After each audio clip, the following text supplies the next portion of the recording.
Oke, baik, sudah direkam. Silahkan standby kameranya jika ada kendala untuk on cam selama perkuliahan.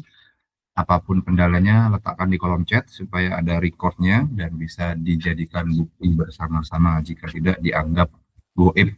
Goib itu bahasa Arab, artinya tidak tampak secara kasat mata, makanya disebut goba ya gibu atau goib.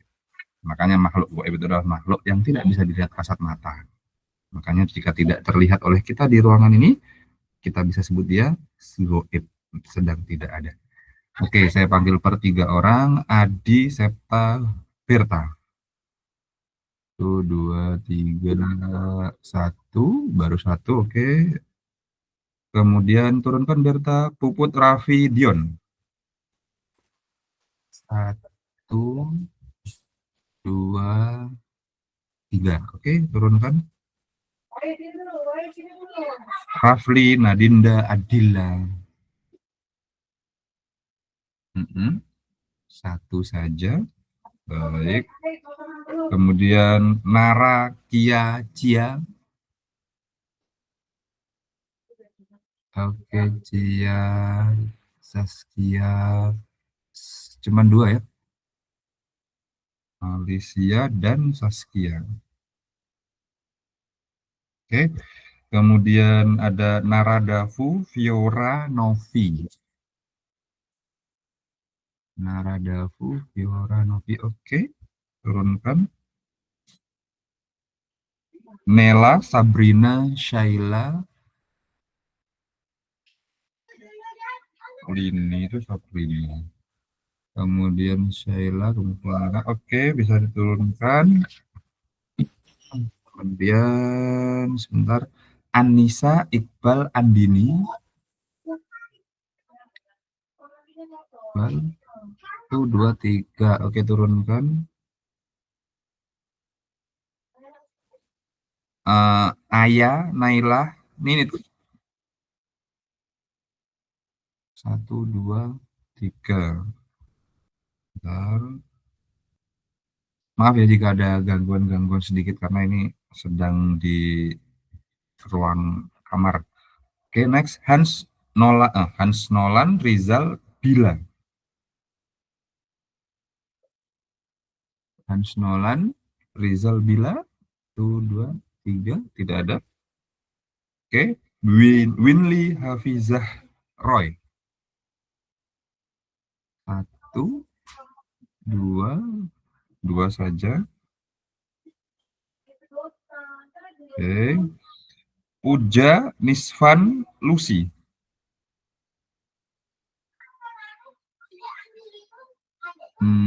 1 saja, baik. Kemudian Shinta, Parsa, Arga. Shinta, Parsa, Arga. Hanya 1 aja yang kelihatan, baik. Oke, kita cukupkan terlebih dahulu. Sebenarnya saya ada weekly question ketiga, tapi khawatir jika disampaikan online kurang greget ya. Ini yang angkat tangan ada apa? Pak, mohon maaf Pak, saya Pak Rahmawan Pak. Terus? Kenapa? Tadi masih gangguan sinyal itu Pak. Oke. Ya, tapi tidak kelihatan ini. Ini siapa lagi? Berarti goib ya, makhluk goib yang bicara ini. Baik. Ini siapa lagi yang angkat tangan? Adinda Okta dulu. Bapak, saya belum absen. Absen itu artinya absen, tidak ada. Berarti kalau kamu tidak ada itu sudah absen. Itu Pak, saya belum dipanggil tadi namanya kalau. Oh gitu. Masa belum dipanggil? Nomor berapa? Ini yang bicara yang mana ya? Juga. Oh, yang ini. Yang Nadinda ini tuh. Ini yang bicara yang Nadinda atau yang ini siapa? Yang Nacuya Pak. Nacuya. Iya. Nara toh? Sudah tadi. Oh. Dinda, Adila, Nara baru join. Enggak Pak. Nara baru join? Enggak kok Pak, tadi pas 9.30. Mungkin saya nggak dengar. Saya panggilnya itu bareng dengan Kia sama Cia. Mana Cia? Cia ada? Kia ada. Nah itu tadi bareng sama mereka. Oh kamu nggak dengar. Oke, terus ada lagi. Siapa lagi? Saya Bapak Nadinda. Tadi saya mau login tapi nungguin kameranya nggak bisa nyala, Pak. Jadi Oh kelewat masalah. di presensi. Oke, letakkan di chat kalau ada masalah. Terus ada lagi? Baik Bapak, terima kasih. Oke, Pak, Yanara. mohon maaf. Saya sudah bisa on cam, Siapa Pak. nih? Muhammad Rizal. Muhammad Rizal itu presensi keberapa ya? Ke... Bentar, saya juga lupa, Pak. Agak bawah Oh, itu, Pak. sholat. Oke, dah. Terus ada lagi? Naca sudah turunkan ininya Naca. Tangannya Naca. Ada lagi? Cukup? Sudah ya? Ada yang hadir? Belum ini? Belum dipanggil? Oke, jika tidak ada, sebenarnya ada tentang waktu, tapi kita lewati dulu. Silahkan kelompok 2, linknya letakkan di chat, dan silahkan kalian share screen terlebih dahulu, nanti akan saya tanggapi. Kelompok 2 dan 3 silahkan bergantian. Ada Kia, Fiora, Nailah, Nadinda terlebih dahulu. Siapapun dari kalian silahkan share screen, dan kelas hari ini membahas 2 pertanyaan dari 2 kelompok. Ya, Kia, Fiora, Nailah, Nadinda. Ayo. Oke, ini kelompok 2. Baik, Nadinda.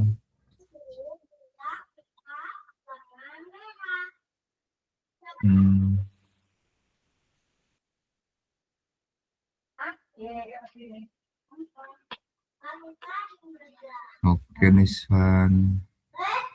Continuous chat is off. Ayo, kelompok 2.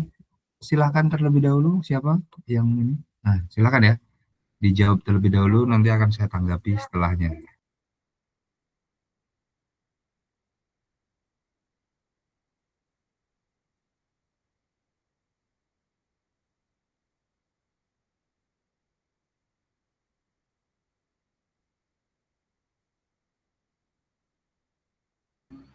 Baik, Assalamualaikum warahmatullahi wabarakatuh. Selamat pagi Bapak dan juga teman-teman. Di sini saya dari kelompok 2 akan melanjutkan sesi Q&A dari presentasi materi sebelumnya. Yang pertama ada dari Lucy, kelompok 4. Jika dihubungkan dengan kasus investasi beresiko, apakah Alès Paradox bisa menjelaskan mengapa investor terkadang mengambil resiko yang sangat ekstrim saat menghadapi pilihan yang semuanya buruk atau loss aversion, sementara mereka sangat konservatif saat ada kepastian keuntungan kecil? Jawabannya ya. Paradoks Alès menjelaskan certainty effect, di mana konservatif saat terjadinya keuntungan secara pasti, kemudian cenderung menghindari risiko ketika preferensi untungnya tuh 0. Nah, tetapi lebih memilih untuk rugi atau risk seeking untuk menghindari kerugian pasti. Hal ini selaras dengan adanya loss aversion, yakni prospek teori, di mana yang mendeskripsikan secara rasionalnya manusia. Kemudian contohnya itu seperti gain frame atau adanya keuntungan kecil, di mana investor itu konservatif. Dan panic sell ketika saham itu memiliki untung sedikit, jadi menghindari resiko 0, yakni mengambil keuntungan. Nah, kemudian ada loss frame, itu di mana semuanya rugi, ketika investor ini memilih untuk risk seeking, di mana hold saham itu cenderung rugi karena lama untuk diletakkan secara keseluruhan pada aset berisiko tinggi demi recovery, atau lebih takut rugi daripada rugi yang lebih besar gitu. Untuk Lucy, apakah jawabannya pertanyaan sudah terjawab?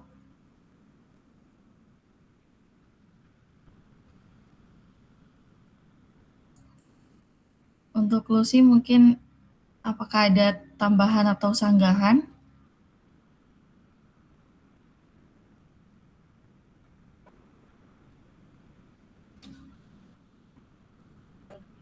Lucy ada kan orangnya tadi?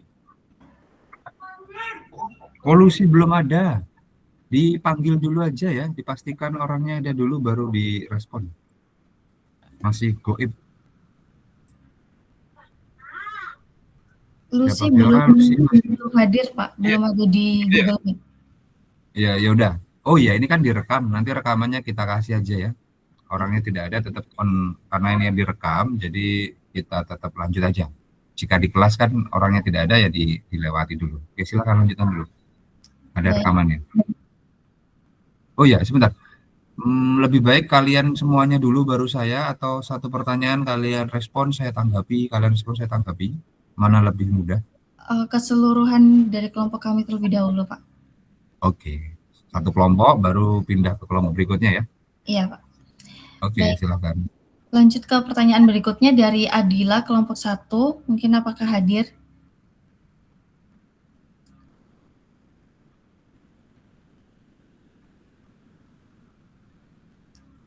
Baik, pertanyaannya, mengapa perubahan probabilitas yang relatif kecil dalam suatu pilihan dapat menyebabkan perubahan preferensi yang signifikan pada individu dalam Allais paradox? Dan apa implikasinya terhadap asumsi rasionalitas dalam teori expected utility? Jawabannya, perubahan kecil misalnya dari persentase 100% ke 89% yang kepastiannya untung. Nah, ini terasa sangat signifikan karena certainty effect, di mana orang itu overweight probabilitas tinggi atau lebih pasti, sehingga beralih dari risk averse ke risk taking saat kepastiannya hilang, meskipun expected value-nya itu mirip. Nah, expected utility teori ini mengasumsikan bahwa manusia selalu rasional dan juga konsisten, sedangkan Allais paradox itu membuktikan kalau sebaliknya, yakni di mana asumsi manusia itu bisa dipengaruhi oleh emosi, di mana rasa takut kehilangan dari kepastian itu. Jadi, expected utility teori bagus untuk model secara ideal, tetapi gagal menjelaskan perilaku secara nyatanya. Makanya lahirlah perspektif teori yang lebih manusiawi dengan memadukan rasa emosi itu tadi. Untuk Adila, apakah pertanyaannya sudah terjawab?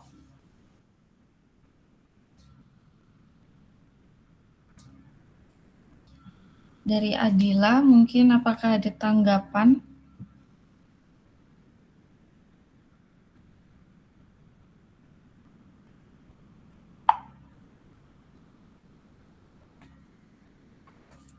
Baik, pertanyaan selanjutnya akan dilanjutkan oleh teman kelompok saya. Oke, baik. Saya izin masuk untuk menjelaskan terkait pertanyaan nomor 3. Jadi pertanyaan nomor 3 dari Dion mengatakan bahwa apakah perubahan akses teknologi seperti aplikasi investasi digital di Indonesia itu dapat mengubah risk attitude masyarakat menjadi lebih risk seeking? Menurut saya sendiri, ya, karena perubahan akses teknologi itu seperti aplikasi investasi yang kayak saham, kripto, yang dimana di Indonesia itu sudah banyak orang yang memakai, itu tuh berpotensi mengubah risk attitude masyarakat menjadi lebih risk seeking. Tapi perubahan ini tuh nggak selalu terjadi pada semua orang. Efeknya tuh bergantung pada beberapa faktor seperti literasi keuangan, pengalaman investasi, dan juga persepsi risiko. Dimana kalau misal investasi digital kan sekarang itu kayak reksadana, saham, kripto itu kan menjadi investasi lebih mudah. Cuman karena kalau misal orang kurang literasi itu kan jadi kurang kayak miskom, dan juga mungkin orang kurang paham memakainya dan bisa disalahgunakan. Jadi, akibatnya masyarakat itu masih belum bisa berani investasi lebih lanjut untuk mencoba berbagai instrumen investasi yang terbaru.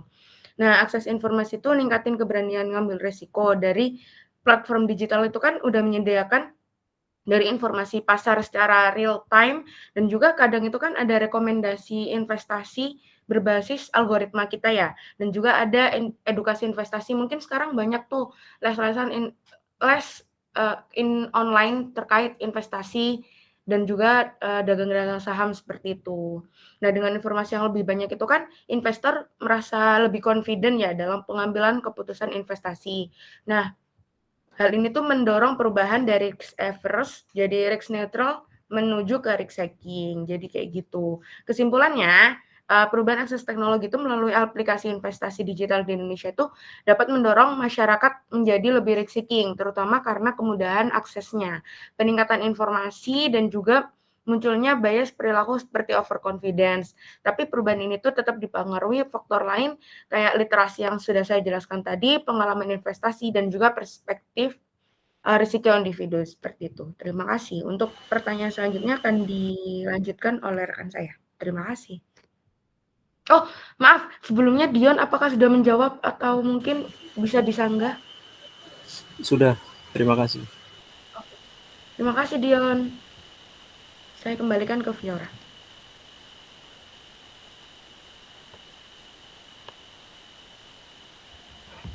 Baik, di sini saya Nadinda akan menjawab pertanyaan dari Niswan. Apakah Niswan sudah ada?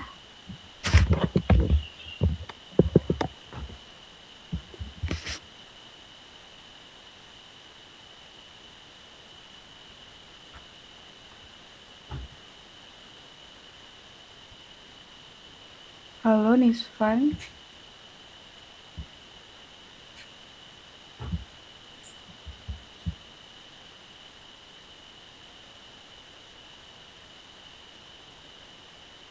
Goib kah dia? Sudah izin tidak off cam tapi kok tidak ada, mencurigakan ya. Oh, masih ke kamar mandi dia. Lewati dulu bisa. Baik, berarti untuk pertanyaan selanjutnya bisa dilanjut oleh teman saya.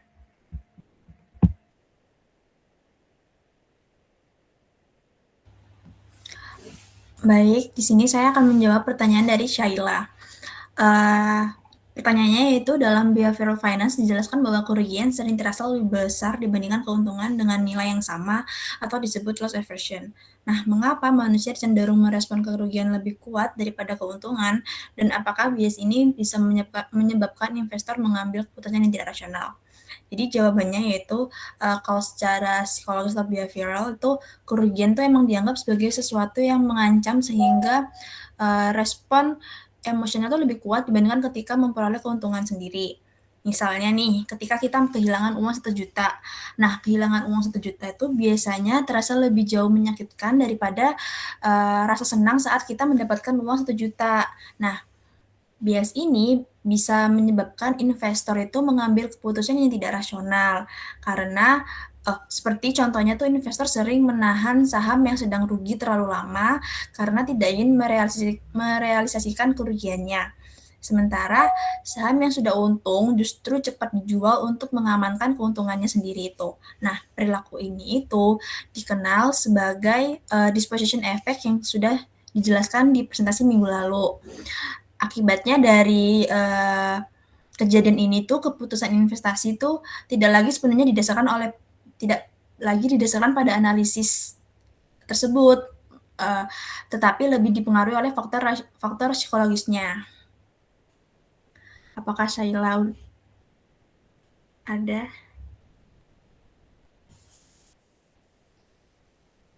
Baik, cukup menjawab. Terima kasih. Terima kasih.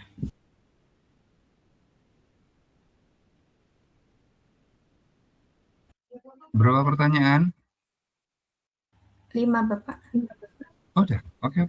Baik, saya akan tanggapi ya. Oh ya, ada yang kelewat. Kira-kira apa yang kelewat, Fiora? Bisa di stop share screen-nya. Mana Fiora? Ada yang kelewat nggak Fiora? Kira-kira Fiora? Iya, Pak. Ada yang kurang ya kayaknya ya. Apa itu Fiora kira-kira? Oh ya, mohon maaf Pak, doa. Oh iya ya. Oke. Ya udah. Ada yang mau mimpin doa? Saya tawarkan terlebih dahulu. Atau tidak ada? Kemarin Iqbal ya. Iqbal nunjuk siapa ya Iqbal? Kelas ini ada Iqbal kan kalau nggak salah? Atau bukan? Iya, nunjuk siapa Iqbal? Kira-kira Bal? Nunjuk siapa ya Pak? Ada yang nunjuk. Ya, sudah. Ya. Saya ini aja ya, saya ambil alih aja ya. Oke, saya mohon izin untuk mimpin doa secara Islami yang lainnya. Selain Muslim, silahkan nanti mengikuti. Bentar, mana sih? Oke, bismillahirrahmanirrahim. Allahumma anta rabbi, la ilaha illa anta khalaqtani wa ana abduka wa ana ala hadika wa wa'dika mastata'tu. A'udzu bika min syarri ma sana'tu abu'u laka bi ni'matika alayya wa abu'u laka bi dhanbi faghfirli fa innahu la yaghfiru dzunuba illa anta. Rabbi ij'al hadzal balada Indonesia wa Palestina wa jami'il baladina fi Indonesia aminan wa jannibni wa baniya an na'budal asnam. Rabbi ij'alna muqimas shalat wa min dzurriyyati rabbana wa taqabbal du'a rabbana ighfir lana dzunubana wa liwalidayna wa lil mu'minina yauma yaqumul hisab. Rabbana atina fid dunya hasanah wa fil akhirati hasanah wa qina adzabannar. Rabbi shrah li sadri wa yassir li amri wahlul 'uqdatam min lisani yafqahu qawli. Rabbana zidna ilman rabbana rzuqna fahman waj'alna minal shalihin. Allahumma inni a'udzubika minal hammi wal hazan wal ajzi wal kasal wal jubni wal bukhl wa dhala'id dain wa ghalabatir rijal. Allahumma awsa' rizqika alayya inda kibari sinni wa qita'i umri la ilaha illa anta subhanaka inni kuntu minadh dhalimin. Allahumma anfa'ni bima 'allamtani wa 'allimni ma yanfa'uni warzuqni wa zidni ilman. Allahumma inni a'udzubika min ilmin la yanfa' wa min qalbin la yakhsha wa min nafsin la tasba' wa min da'watin la yustajabu laha. Allahumma inni as'aluka ilman nafi'an wa rizqan thayyiban wa amalan mutaqabbalan. Allahumma a'inna ala dzikrika wa syukrika wa husni ibadatik. Allahumma ikfina bihalalika an haramika wa aghnina bifadlika amman siwaka. Allahumma aslih lana dinana alladhi huwa ismatu amrina wa aslih lana dunyana allati fiha ma'ashuna wa aslih lana akhiratana allati ilaiha ma'aduna waj'alil hayata ziyadatan lana min kulli khair waj'alil mauta rahatan lana min kulli syarr. Ada yang sakit nggak? Fiora,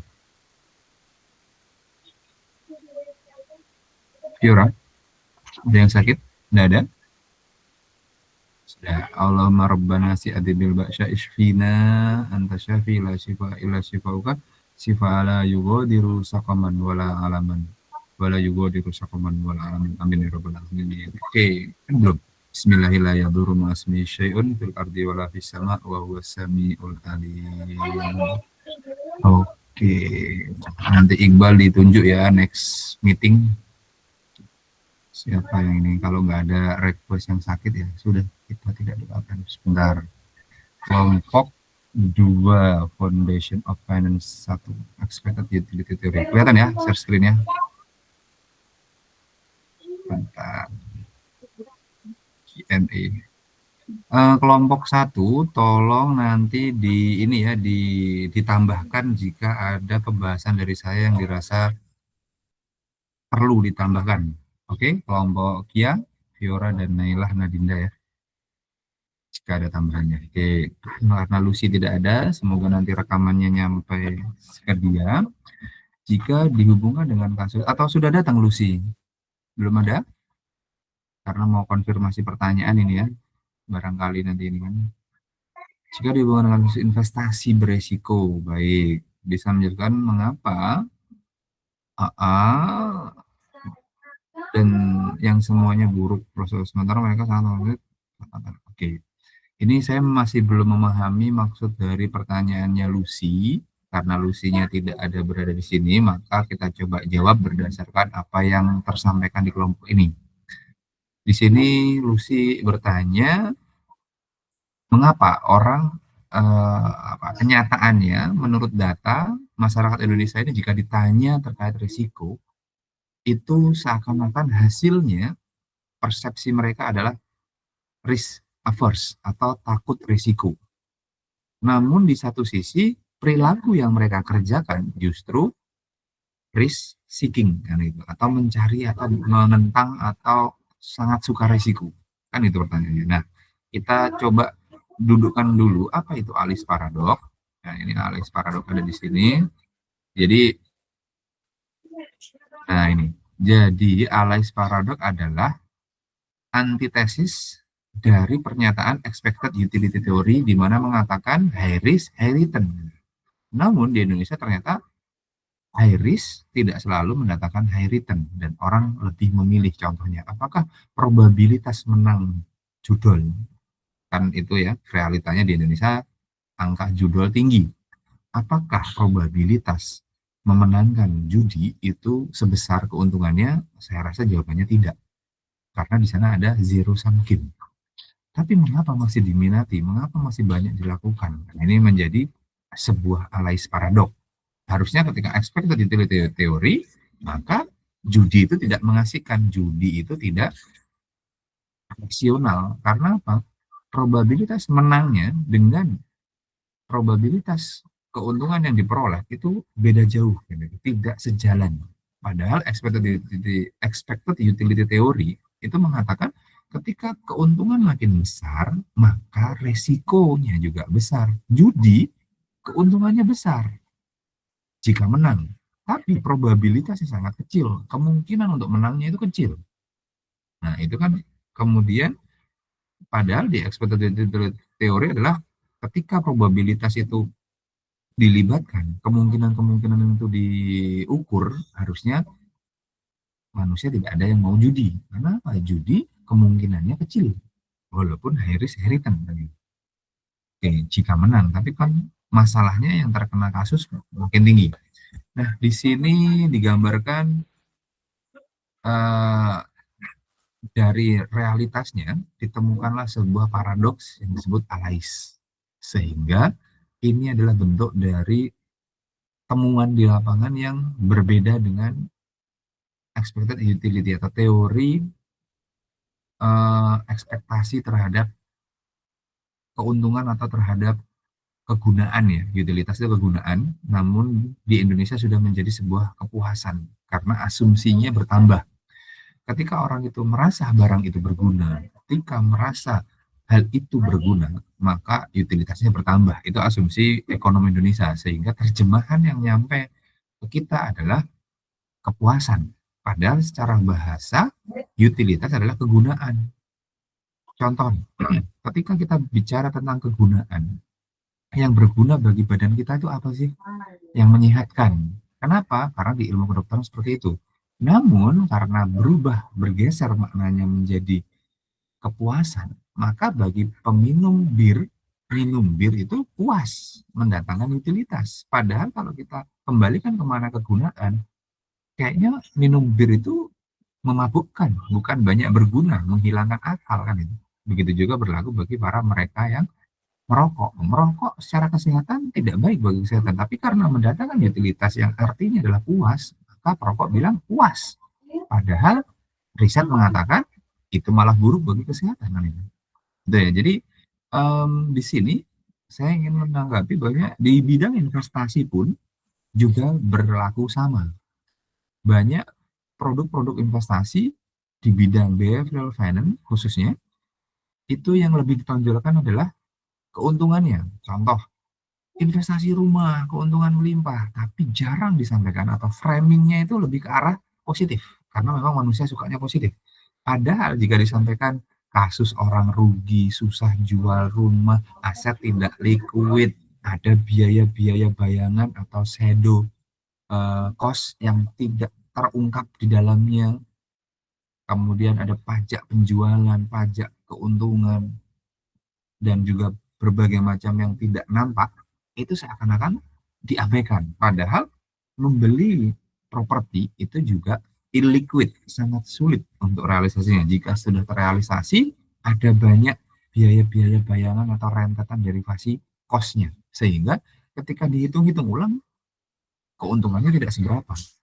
Oke, bisa jadi malah merugikan. Nah, itu contohnya. Jadi, jika dalam investasi berisiko seperti itu, kemudian terkadang mengambil sesuatu yang ekstrim, nah, oleh karena itu alias paradok ingin menggambarkan bahwasanya ada loh di luar hal-hal yang dipertimbangkan dalam expected utility theory, itu ada hal lain yang harusnya dipertimbangkan, dikaji dalam bidang pengetahuan ini, tidak hanya mempelajari sesuatu yang notabene adalah sebatas teori yang cenderung menyederhanakan sebuah realitas yang kompleks. Apalagi kita hidup di era yang menurut Prof. Renal Kasali, karena beliau yang mengenalkan, adalah era Bani.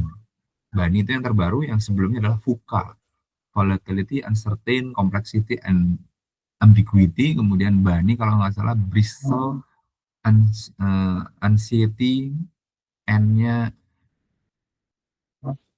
non komprehensif atau non compressible, saya agak lupa N-nya, I-nya agak lupa. Yang saya ingat yang VUCA, yang Bani ini istilah baru, Bristol, Anxiety, dan lain sebagainya. Atau non-linear, I-nya saya agak lupa. Nanti silahkan di cross check ya, di itu istilah baru. Jadi kita berada di era yang seperti itu.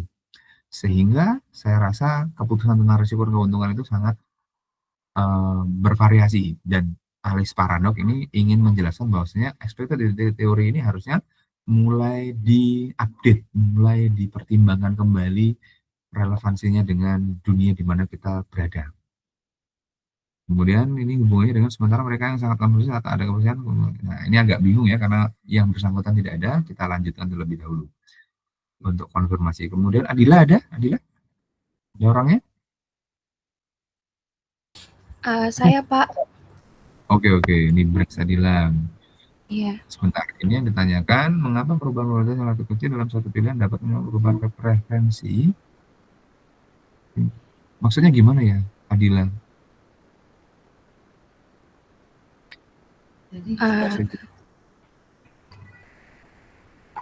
Coba Adila, bisa dibantu memperjelas probabilitas yang relatif kecil dapat menyebabkan preferensi yang signifikan. Maksudnya gimana?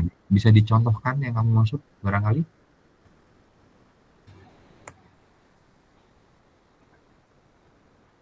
Adila, bisa?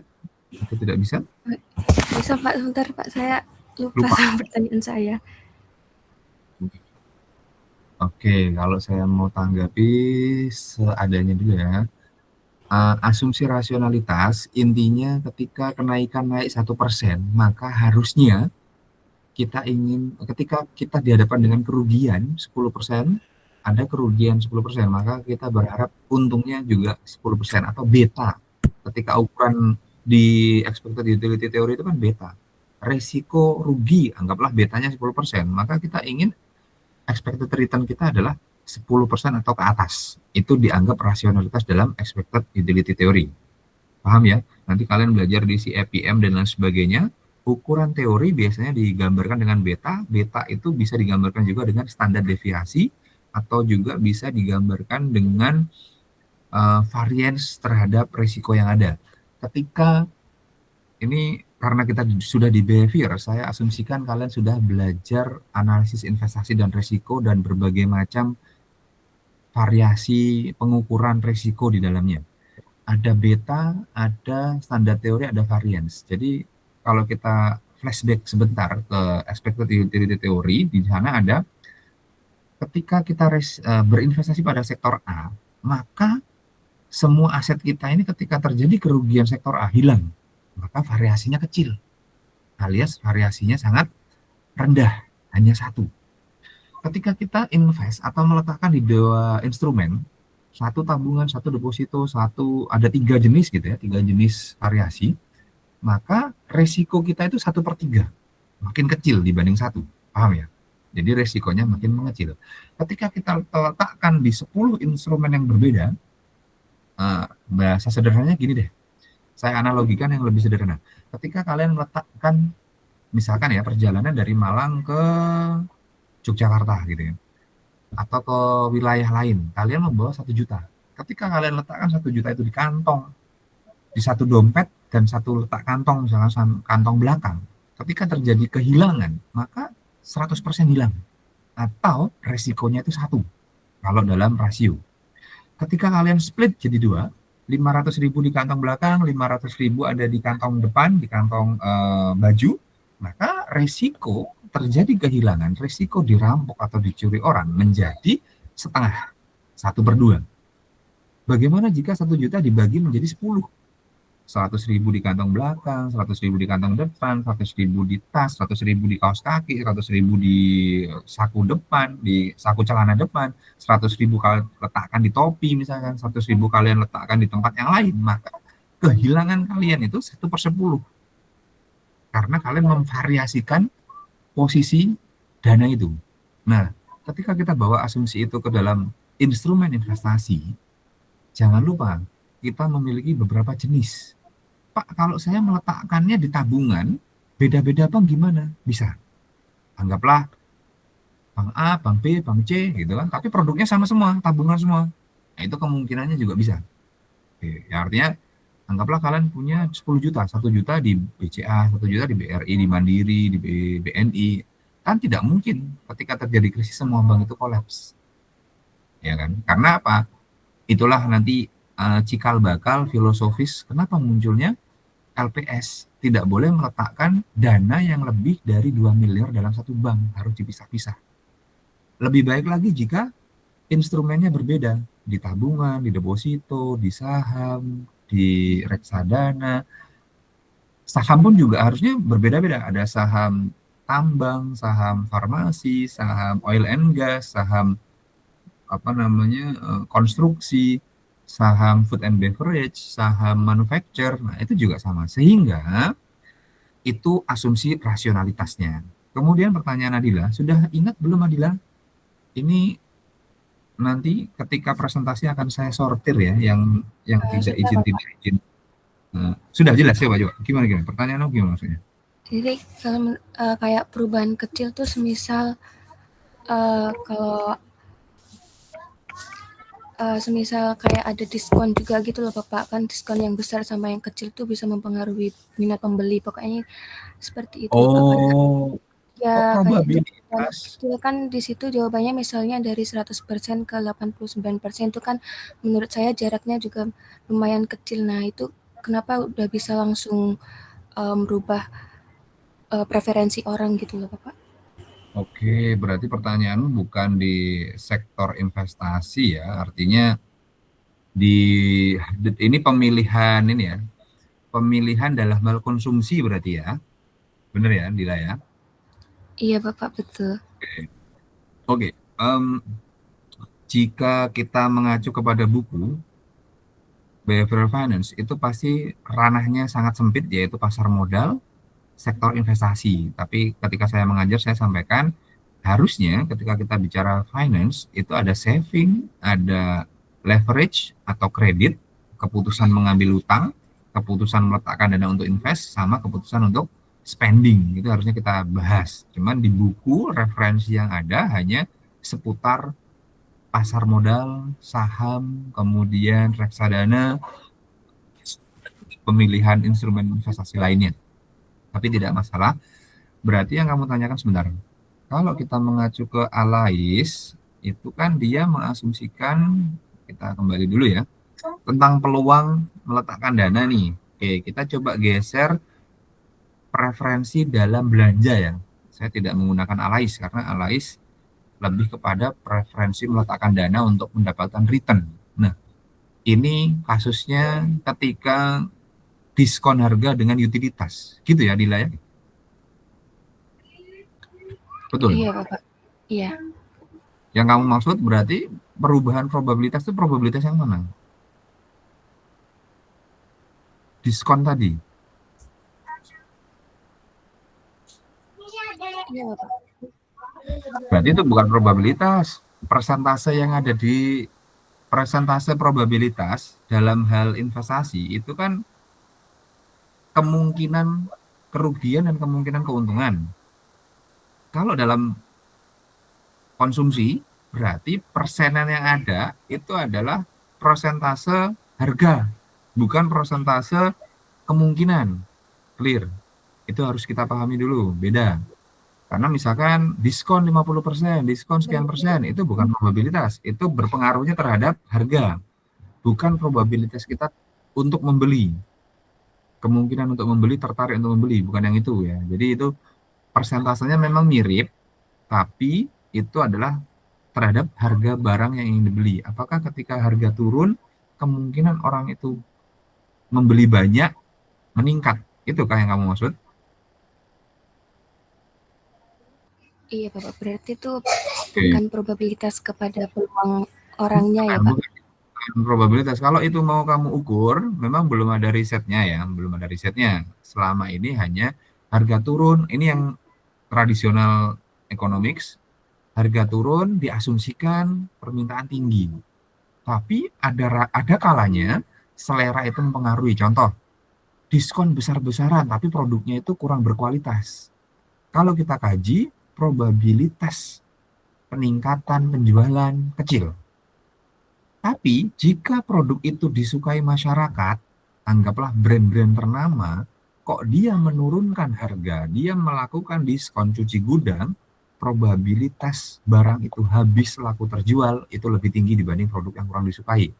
Berarti di sini berlakulah selera, berlakulah kualitas barang, di mana di tradisional economic mereka tidak mengindahkan itu, atau mereka hanya bilang harga turun, permintaan tinggi, harga turun, quantity demanded atau barang diminta akan tinggi. Tapi kenyataannya di lapangan ketika diobral dan barang itu kurang diminati, ya pasti akan low demand. Tapi ketika diobral dan barang itu memang diburu masyarakat, disukai masyarakat, maka high demand atau kemungkinan probabilitas laku terjual habis tinggi. Contoh, kalau saya tanya ke Adila, menurut Adila merek yang kamu sukai apa, Adila? Yang kalau itu didiskon itu pasti beli, itu kira-kira merek apa? Apapun, boleh sandang, boleh pangan. Apa? Baju Bapak. Baju apa? Misalkan sebut merek. Apa Pak? Color box. Oke, saya nggak tahu merek itu ya, mungkin di kalangan kalian terkenal. Anggaplah merek Color box, itu yang dianggap persepsi masyarakat kualitasnya bagus, selera mereka bagus, ketika itu diskonnya hanya 10%, mungkin orang akan berbondong-bondong beli. Compare tuh baju yang tidak terkenal, let's say merek Z gitu. Dia diskon sampai beli 1 dapat 2, kok penjualannya nggak tinggi ya? Kok peningkatan quantity demanded atas barangnya tinggi ya? Berarti kan itu menyalahi aturan asumsi rasionalitas, di mana harusnya ketika harga diturunkan permintaan itu naik, tapi kenapa kok tidak? Berarti ada faktor di luar harga yang berpengaruh tinggi. Oke, itu ya, anggaplah seperti itu. Contoh lagi misalkan beberapa merek yang ada di mall, misalkan Eiger cuci gudang, wah orang akan berbondong-bondong membeli itu dibanding, mohon maaf, merek yang lain yang kurang terkenal di masyarakat. Sama-sama diskonnya 50%, kenapa yang ini habis, yang ini kok nggak habis? Nah itu kan akhirnya runtuhlah asumsi rasionalitas tradisional economics, di mana seperti halnya di dalam bidang investasi. Kenapa saham blue chip yang murah dibeli, saham yang tidak blue chip kok tidak dibeli? Padahal di asumsi rasionalitas kualitas itu kan tidak masuk. Nah di sini dipertimbangkan kualitas, selera, preferensi masyarakat masuk. Gitu ya Dila ya. Untuk sementara, jawabannya nanti diskusi di kelas jika kurang jelas. Oke? Nanti waktunya khawatir tidak cukup. Kita lanjut dulu ya Dila ya. Masih ada kelompok 3 yang belum dibahas. Oke gitu. Oke, Dion ada ya? Baik Pak, terima kasih. Oke. Itu dulu. Dion ada?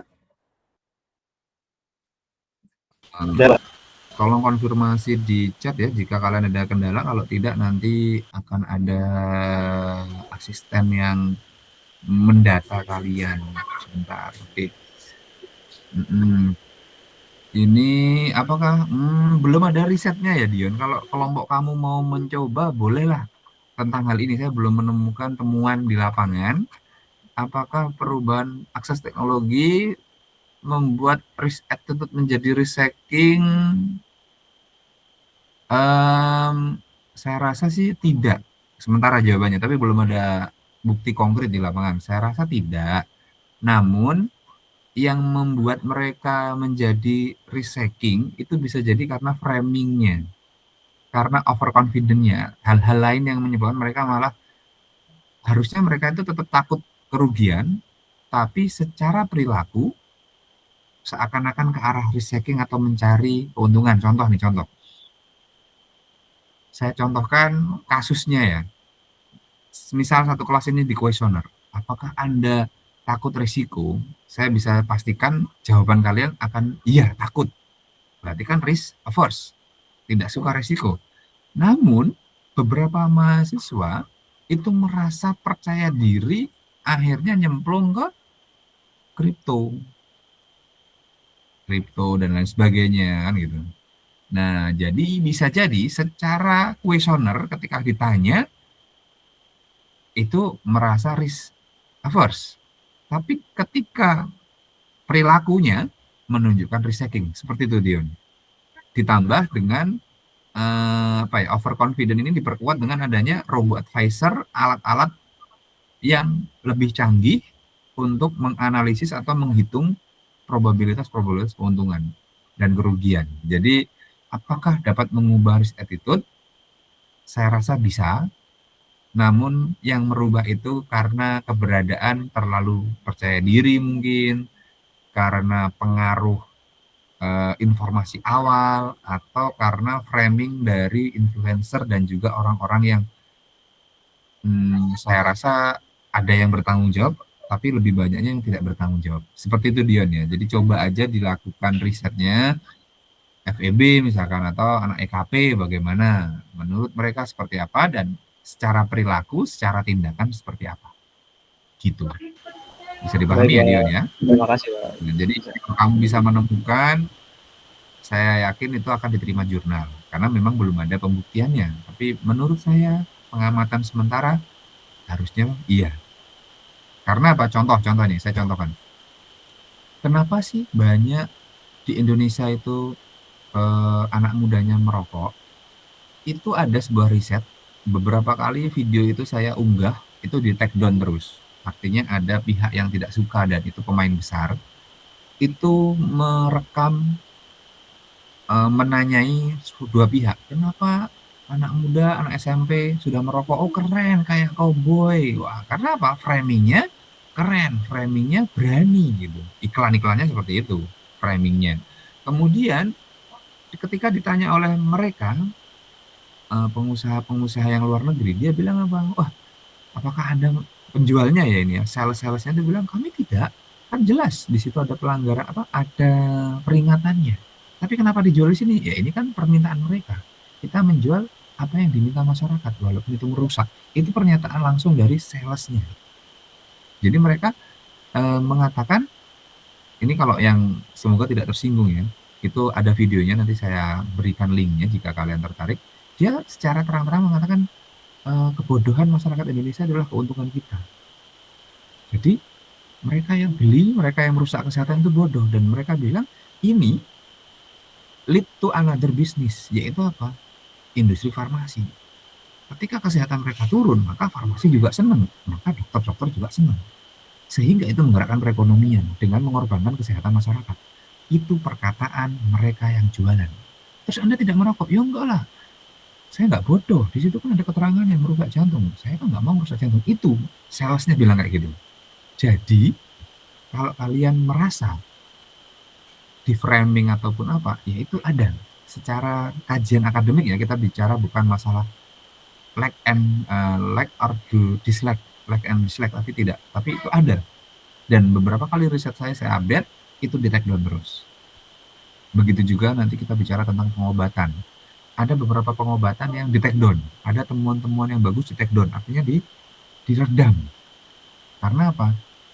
Ada sebuah kata-kata, bisnis itu bagus ketika masyarakat itu dibodohi. Nah, itu terjadi juga di Papua.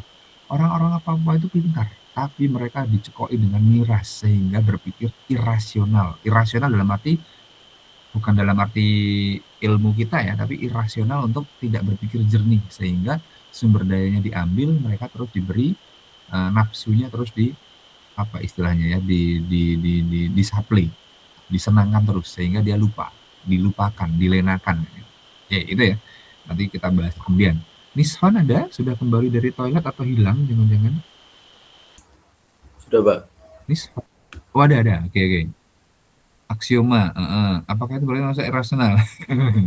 Oke, bagus pertanyaannya, Nisran. Jadi gini, sebenarnya yang tidak rasional itu teorinya, Nisran. Karena teori itu dibentuk dari penyederhanaan realitas yang kompleks. Oke, jadi menurut persepsi rasional tidak rasional kita sebagai makhluk yang rasional, teori itu diasumsikan atau disederhanakan dari sebuah realitas yang kompleks, Niswan. Kenapa disederhanakan, Pak? Supaya mudah dipelajari, supaya mudah diterimakan ke siswa. Apalagi kalian yang sedang belajar. Memang itu tujuan utamanya adalah membuat atau menyederhanakan realitas menjadi sebuah teori. Yang sejatinya realitas itu sangat kompleks. Tujuannya untuk itu yang pertama. Kesalahannya adalah ketika mempelajari teori-teori, kita tidak lengkap belajarnya. Hanya 2 teori, 3 teori. Harusnya gimana? Harusnya semakin diterapkan di masyarakat, teori-teori yang awal muasalnya adalah untuk kajian di kelas-kelas, penyederhanaan realitas yang kompleks, itu mulai dikurangi. Mulai bukan ditinggalkan ya, mulai dilengkapi dengan hal-hal yang lebih baru. Oke, jadi aksioma interdependence ini berangkat dari teori-teori yang berasal dari ilmu eksakta.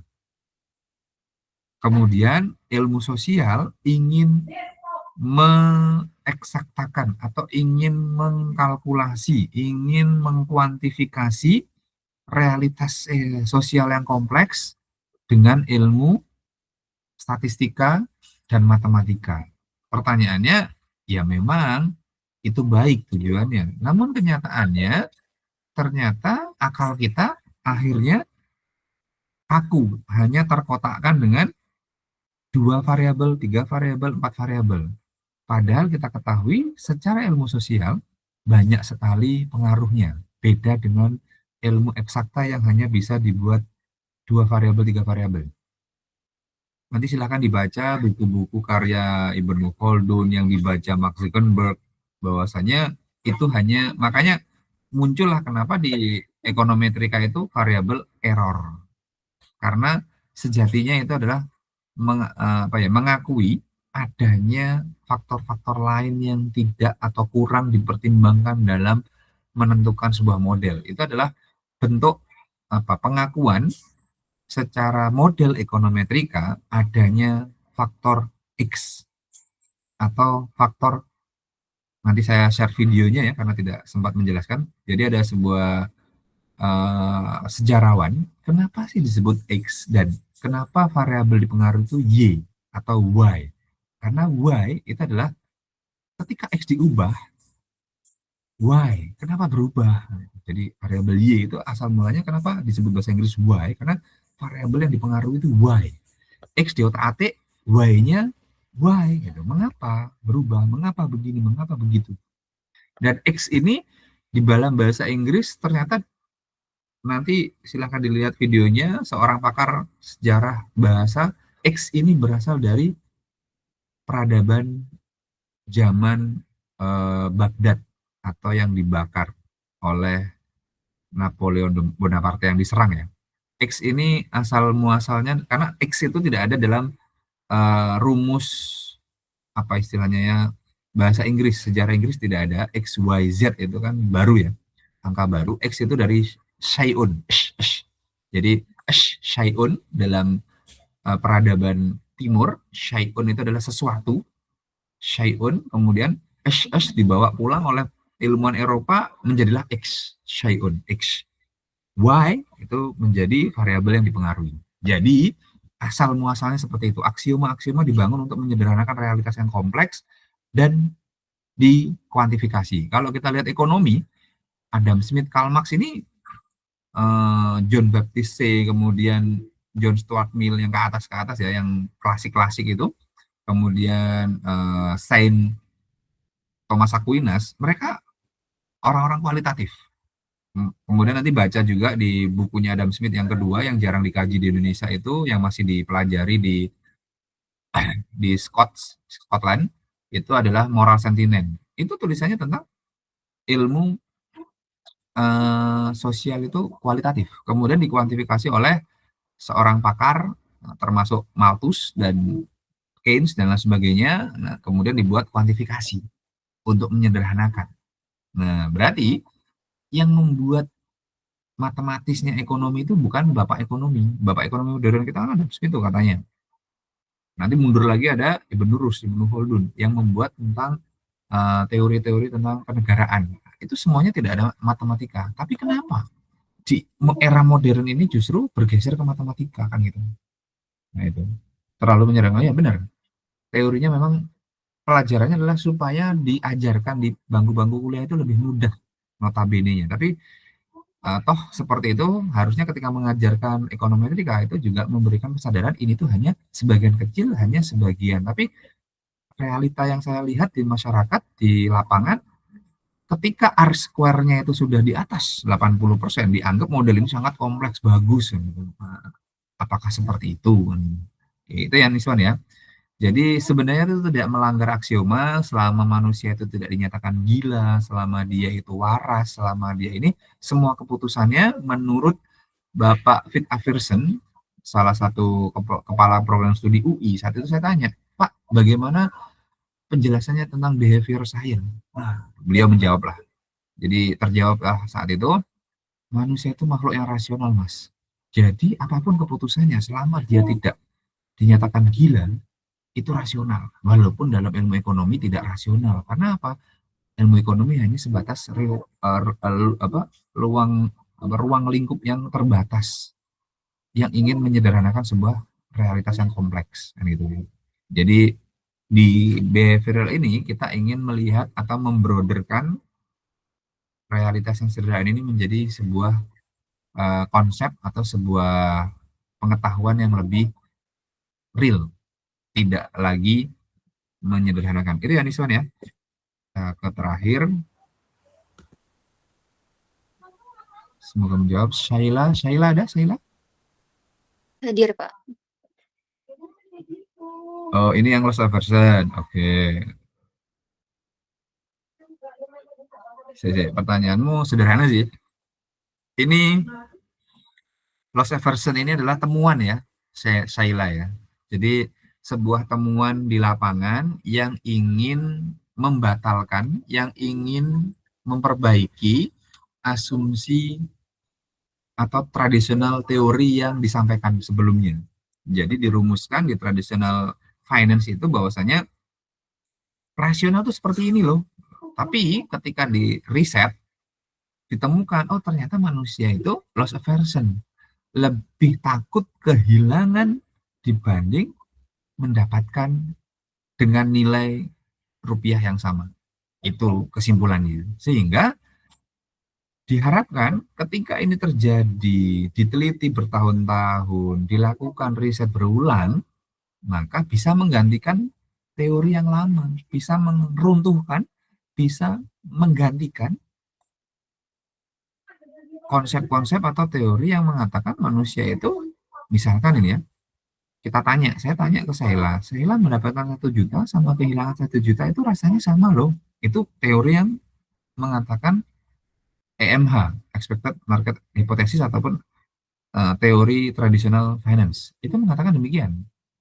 Jadi dianggap seperti itu. Kemudian manusia dicekoi dengan asumsi itu, diharap berpikir seperti itu di zaman itu. Kemudian beda zaman, ditelitilah lagi. Benar nggak? Asumsi ini masih berlaku di masyarakat. Berhasil nggak sih cekokannya? Saya mau coba tunjukkan dulu ya kronologi berkembangnya ilmu pengetahuan supaya kalian paham yang saya maksud. Jadi ternyata menurut salah satu pakar, teori yang berkembang di masyarakat ini ada dugaan ya, ini ada dugaan. Itu bukan berangkat begitu saja, tapi memang dipengaruhi oleh pemikiran-pemikiran. Jadi gini, kronologinya seperti ini. Oke, biar kalian paham apa yang sedang kita pelajari kan gitu. Dan saya termasuk yang apa istilahnya, yang ingin membuka pengetahuan dan tanpa khawatir Oke, sudah kelihatan ya? Oke, sebentar. Nah ini, sudah kelihatan ya? Ups. Oke, ini jadi, nah ini dari buku yang saya baca, dari ekonomi Madhab Hampara. Jadi peran sistem ekonomi kapitalis, sebuah sistem yang melahirkan ilmu ekonomi. Gimana sih kronologinya? Ternyata tidak berangkat dari perilaku masyarakat yang murni, tapi berangkat dari pandangan-pandangan ekonomi kapitalis. Nah, dari pandangan-pandangan itu, kemudian menciptakan sebuah sistem ekonomi. Ini kronologi terciptanya sebuah ilmu ekonomi yang konvensional, yang tradisional, artinya yang dahulu. Kalau kita bicara konvensional itu berarti yang tradisional. Dan dalam konteks ini kita bicara ke yang behavior. Kalau di kelas X, khawatirnya konvensional itu adalah yang ekonomi Islam, kan itu. Enggak. Konvensional, tradisional adalah yang lama, cara lama, kan itu. Yang baru yang behavior, kan itu. Kemudian muncullah sebuah sistem, dirumuskan. Pandangan-pandangan siapa? Ya Adam Smith, kalian belajar di pemikiran ekonomi kan? Ada tokoh-tokohnya, itu pandangan mereka tentang bagaimana sih ekonomi harusnya bekerja. Dari pandangan itu terjadilah sebuah rumusan-rumusan, ini loh seharusnya sistem ekonomi bekerja. Ketika sistem ini ditawarkan masyarakat, masyarakat diberi pendidikan, diberi pengajaran seperti yang disampaikan Nisvan tadi ya, doktrin-doktrin disampaikan, diharapkan terbentuklah masyarakat ekonomi kapitalis. Kemudian ketika sudah terbentuk, perilaku masyarakatnya sesuai doktrin-doktrin atau pandangan-pandangan para pakar tadi, terjadilah keteraturan perilaku ekonomi sesuai dengan teori yang diberikan tadi, dicekoi tadi. Nah, dikaji secara ilmiah, diriset berulang-ulang, menghasilkan teori-teori ekonomi kapitalisme. Itu zaman dulu, klasik. Terbentuklah ilmu, didukung statistik, ekonomi, muncullah ekonometrika, disusun secara sistematis, jadilah ilmu ekonomi kapitalisme. Singkat cerita, berjalan sekian tahun, sekian abad, terjadi krisis dan lain sebagainya. Di abad 18, mulailah orang melakukan lagi, diuji lagi. Loh, ternyata kok beda. Loh, ditemukan, makanya peraih-peraih Nobel ekonomi yang terbaru, di seiring berkembangnya zaman, ternyata perilaku yang didoktrinkan itu berubah, mengalami pergeseran. Nah, ini. Jadi, singkat cerita, ini adalah gambaran harapan ilmu ekonominya. Kemudian berkembang zaman, krisis Great Depression, global financial crisis, krisis Eropa, perilaku masyarakat berubah. Perkembangan teknologi, adanya revolusi industri, akhirnya manusia itu tidak manut lagi, tidak sesuai lagi dengan doktrin-doktrin ini. Apalagi ini di konteksnya ini kan di Eropa sama Amerika, yang notabene mereka ada yang beragama, ada yang tidak beragama, ada yang ateis, ada yang monoteis, gitu. Nah, kalau dibawa ke Indonesia, dipaksakan pandangan-pandangan ini, ternyata tidak mempan, karena mayoritas masyarakat Indonesia masih penganut orang beragama, baik Islam, Kristiani, dan lain sebagainya. Akhirnya, apakah perilaku ini berhasil dipaksakan? Karena pandangan ekonomi kapitalisme ini kan bukan dari orang Indonesia. Nanti kalau kalian lihat, orang Indonesia beda lagi tokoh-tokohnya. Lihat aja ketika kalian mengambil perekonomian Indonesia atau ekonomi koperasi, nah di sana para pakar pemikir-pemikirnya akan berbeda pandangan dengan ekonomi kapitalisme. Mereka punya pemikiran sendiri, sehingga ketika ini dipaksakan di masyarakat Indonesia, saya rasa ilmu-ilmu ini akan mental atau kurang terrealisasi. Seperti itu ya. Jadi kita kembali lagi, ini kronologi ilmu itu berkembang. Kronologi ilmunya berkembang dan sangat jarang disampaikan di bangku-bangku perkuliahan. Saya tidak tahu kenapa, kalau saya tanya dengan beberapa dosen lain, itu untuk S2 Mas. Iya, kalau mereka lanjut S2, kalau enggak. Gitu. Berarti kan kita tidak bisa berubah. Nah, gini, jadi bias-bias yang ditampilkan yang kita pelajari ini, Sayla, adalah bentuk upaya untuk menunjukkan bahwasanya ini loh yang baru, ini loh yang lebih rasional, ini loh yang lebih real, bukan berdasarkan asumsi-asumsi yang dibangun oleh para pakar tadi, yang notabene kita udah beda zaman, kita sudah berbeda Salah satu contoh yang sering saya tampilkan adalah mengapa sampai hari ini kita masih mempelajari indifferent curve, di mana ketika kita uji secara real time di kelas, ternyata titik A dan titik B mahasiswa yang sedang belajar itu loh sudah berbeda, tapi dipaksakan untuk sama. Orang mengkonsumsi 50 makanan, 20 pakaian, kepuasannya sama dengan 20 pakaian, 100 makanan. Terus saya tanyakan ke mahasiswa, apa iya kalian masih merasakan hal yang sama ketika mengkonsumsi dua titik ini? Enggak, Pak. Tapi di situ dianggap indifferent curve. Kurva kepuasan yang tidak beda. Indifferent artinya tidak beda. Alias sama. Tapi itu kan dipaksakan. Wah, gini loh manusia itu. Budget constraint kan gitu. Budget constraint itu tidak relevan dengan era di mana pay letter ada, pinjol ada, kredivo dan lain sebagainya ada. Berarti kan konsumsi kita tidak mungkin ada di budget constraint, pasti dilebih. Dan tidak ada yang mengkonsumsi sesuai dengan budget constraint di era sekarang, di mana influencer banyak. Oh, saving. Nah, berarti kan di bawah. Berarti semua orang tidak rasional. Kenapa belajar budget constraint? Supaya semua orang tuh menghabiskan dananya. Padahal kita ketemu teori Y sama dengan C plus S. Nah, S-nya untuk apa? Kalau dihabiskan semua, kan gitu. Oke, mohon maaf ya, ada gangguan. Oke, saya rasa itu dulu untuk kelompok pertama. Silakan kelompok kedua. Untuk kelompok kedua hari ini, yaitu kelompok ketiga, silakan ditanggapi terlebih dahulu. Nanti saya akan baru tambahkan semoga waktunya cukup.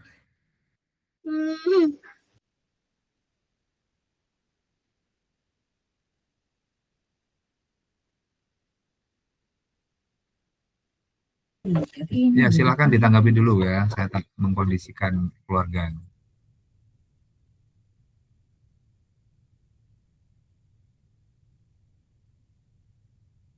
Tapi kok dikit banget mahasiswanya.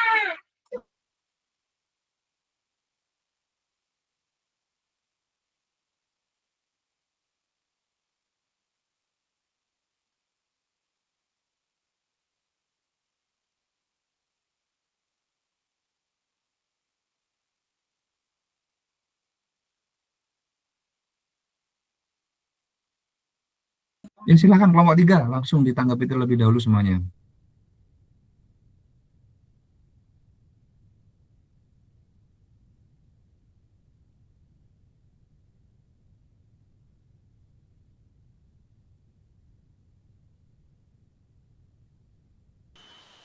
Baik, karena pertanyaan pertama ini sebenarnya dijawab sama Hans Nolan, dan Hans Nolan kayaknya belum ada di Meet, jadi saya izin menjawab pertanyaan kedua dulu dari Nela.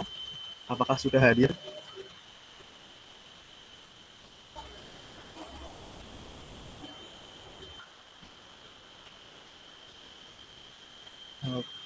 Pertanyaannya berkaitan dengan kasus Jiwasraya. Nah, pertanyaannya adalah bagaimana seharusnya regulasi dari pemerintah atau pengawasan dari OJK ini dapat diperkuat agar kasus serupa seperti Jiwasraya ini tidak terjadi kembali di masa depan. Jika kita melihat kasus asuransi Jiwasraya, masalahnya ini bukan hanya di kerugian investasinya aja, tetapi mencakup 3 masalah lain. Yang pertama ada kegagalan dalam pengawasan, yang kedua ada kegagalan dalam manajemen risiko, dan kegagalan dalam transparansi laporan keuangan. Nah, setidaknya ada 3 hal yang seharusnya dilakukan atau diperkuat oleh otoritas seperti OJK. Yang pertama, melakukan pengawasan investasi yang lebih ketat. Nah, perusahaan asuransi seperti Jiwasraya ini seharusnya tidak boleh menempatkan dana terlalu besar pada aset-aset yang memiliki risiko tinggi, seperti saham-saham yang tidak liquid maupun fundamentalnya lemah. Yang kedua, melakukan transparansi laporan keuangan. Nah, perusahaan itu harus melaporkan kondisi investasi dan risiko dari investasi itu sendiri secara jujur kepada regulator, sehingga regulator ini dapat mendeteksi masalah ini dengan lebih cepat. Dan yang ketiga, penegakan hukum itu harus lebih tegas. Jika terjadi manipulasi laporan keuangan atau maupun penyalahgunaan dana dari investor, maka sanksinya ini harus jelas dan berat agar para pelaku ini mendapatkan efek jera. Jadi kalau kita simpulkan, penguatan regulasi ini tidak hanya pada aturannya saja, tetapi juga pada pengawasan aktif dari OJK, transparansi, dan penegakan hukum supaya kasus-kasus seperti Jiwasraya ini tidak terjadi lagi di masa depan. Apakah cukup menjawab?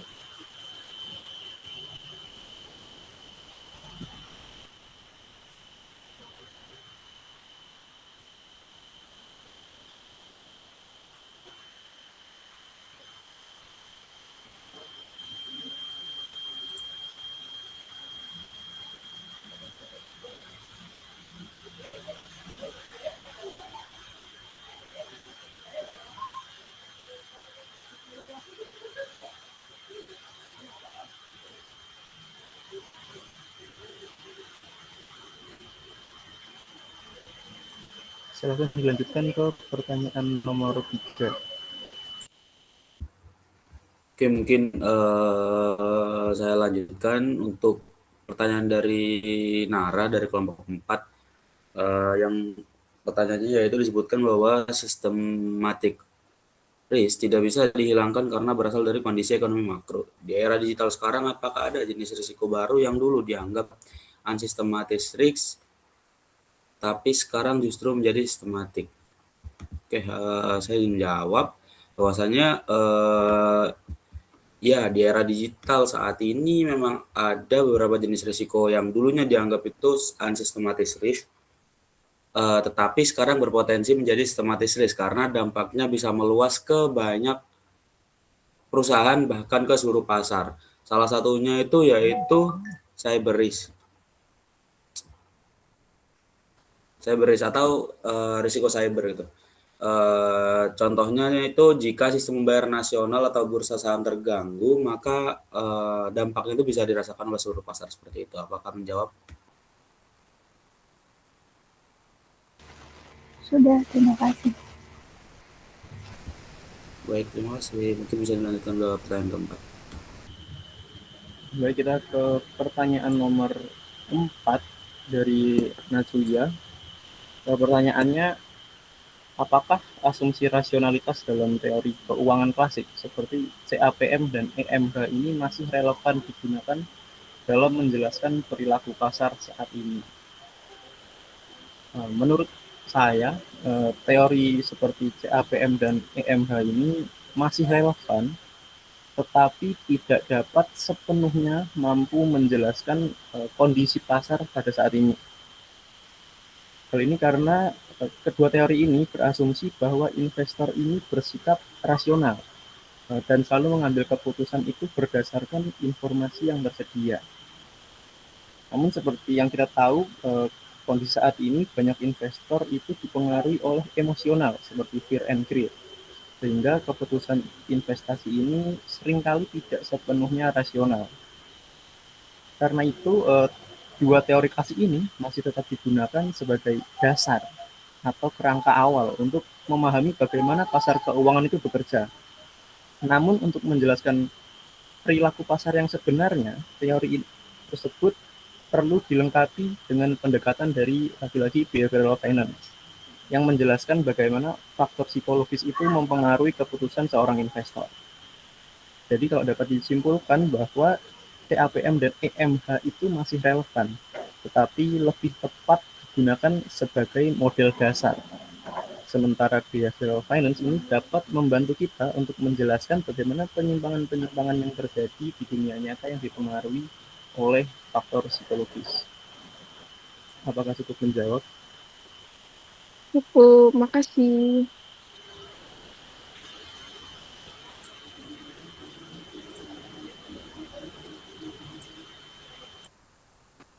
Sudah, 5-5-nya? Kelompok?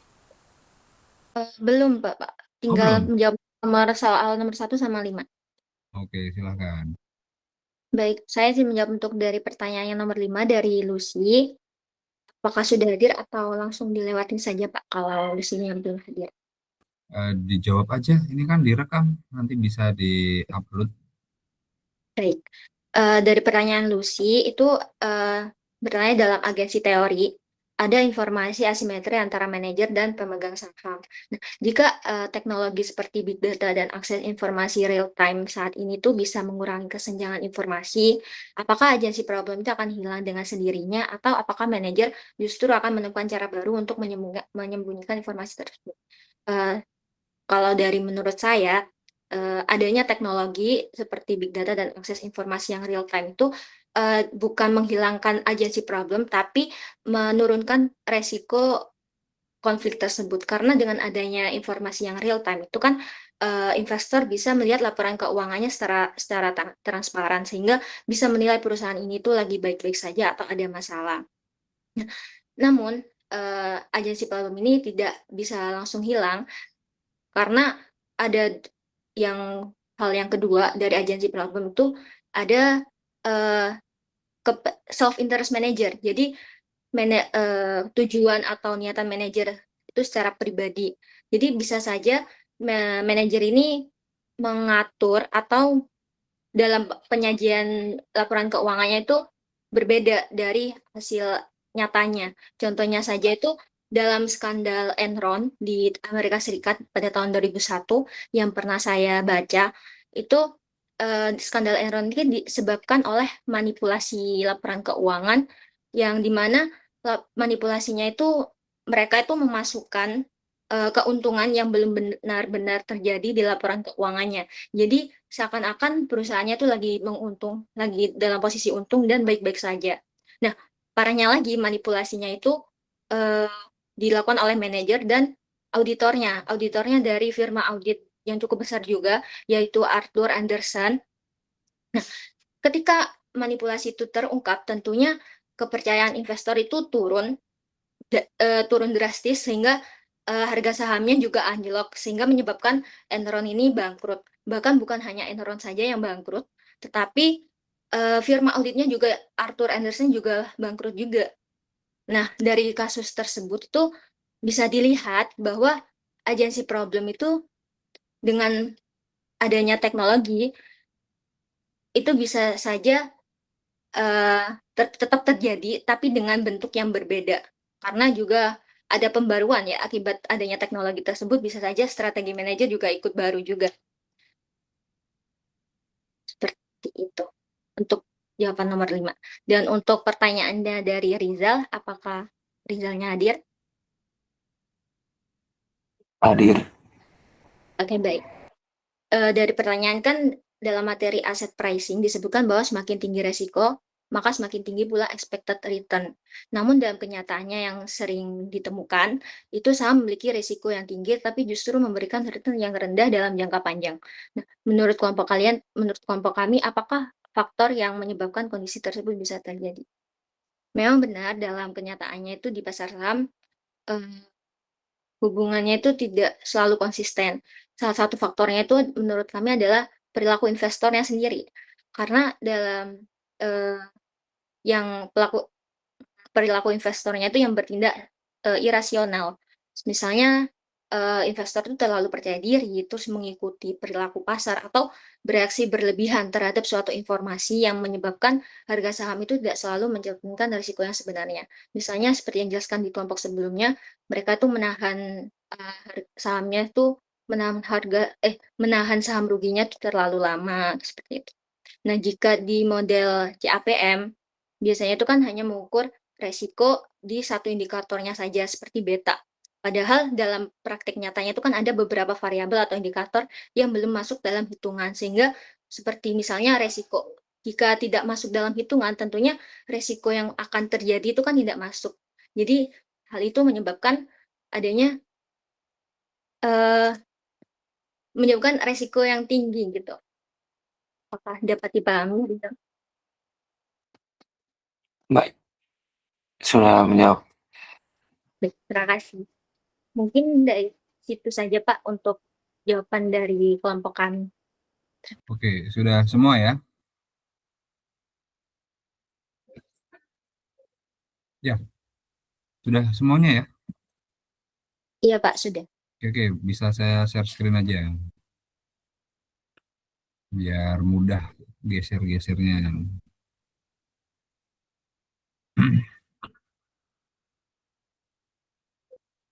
Oke. Baik, nanti yang terlambat silakan konfirmasi ke Fiora ya presensinya untuk saya data. Ini share screen-nya udah ya? Oke, baik. Yang datangnya telat atau ini silakan ke ini. Oke, dari Rizal. Rizal ada ya? Rizal? Ada, Pak. Oke, baik. Bentar. Ya. Dalam materi aset pricing. Oke. Ya, aset pricing seperti itu. Kenyataannya yang sering saya temukan, saya memiliki risiko tinggi, return rendah. Oke. Nah, itulah gunanya Rizal ya. Kita belajar behavioral finance karena banyak asumsi-asumsi, teori-teori, konsep-konsep yang dipelajari dalam investasi secara konvensional, secara tradisional, itu ternyata berbeda dengan apa yang terjadi kenyataannya saat ini. Sehingga perlulah mempelajari behavioral finance. Ada faktor lain ternyata di luar apa yang sudah diprediksi para pakar. Ketika kamu menanyakan pertanyaan ini di kelas investasi, mungkin mereka akan kebingungan menjawab itu. Karena apa? Teorinya mengatakan demikian, tapi kenyataannya kok malah berbeda. Itulah pentingnya mempelajari atau melihat banyak hal. Nah, di sini apa yang menyebabkan kondisi terjadi? Dari beberapa poin-poin yang sudah kita tetapkan untuk dipelajari, ternyata ada faktor psikologis yang mempengaruhi orang itu. Apa saja? Nah, faktor-faktor psikologis itu sudah dibahas atau sudah diberikan oleh para pendahulu kita yang mempelajarinya. Atau mereka menemukan istilah-istilah yang unik. Walaupun antara satu istilah dengan istilah lain itu memiliki kemiripan. Contohnya antara framing, overconfidence, kemudian loss aversion, mental accounting, bukan prospek teori, seperti bias, ya ada beberapa bias, itulah yang menjadi temuan-temuan sehingga apa yang mau menyebabkan kondisi tersebut tergantung risetnya. Jika semua itu di riset bersamaan, mungkin bisa pengaruhnya. Kalau saya beranggapan atau memiliki sebuah bayangan, di antara hal-hal yang kita tentukan itu, semisal ya pertanyaannya Rizal seperti itu, anggaplah semuanya berpengaruh ya, semuanya berpengaruh. Seberapa persen sih pengaruh dari overconfident? Seberapa persen pengaruh dari framing? Seberapa persen pengaruh dari bias-bias yang lainnya? Seberapa pengaruh paradoks atau heuristik model yang terjadi? Nah, untuk menyederhanakannya, contohnya seperti ini. Kalau saya tanya Rizal, ada Rizal di sini? Ada, Pak. Oke, diskusi Rizal. Rizal yang mempengaruhi kamu untuk menyelesaikan S1, coba sebutkan Rizal. Yang asumsi yang sesuai rasional. Jadi kamu sukses di itu apa? Kalau mungkin syarat kerja, Pak.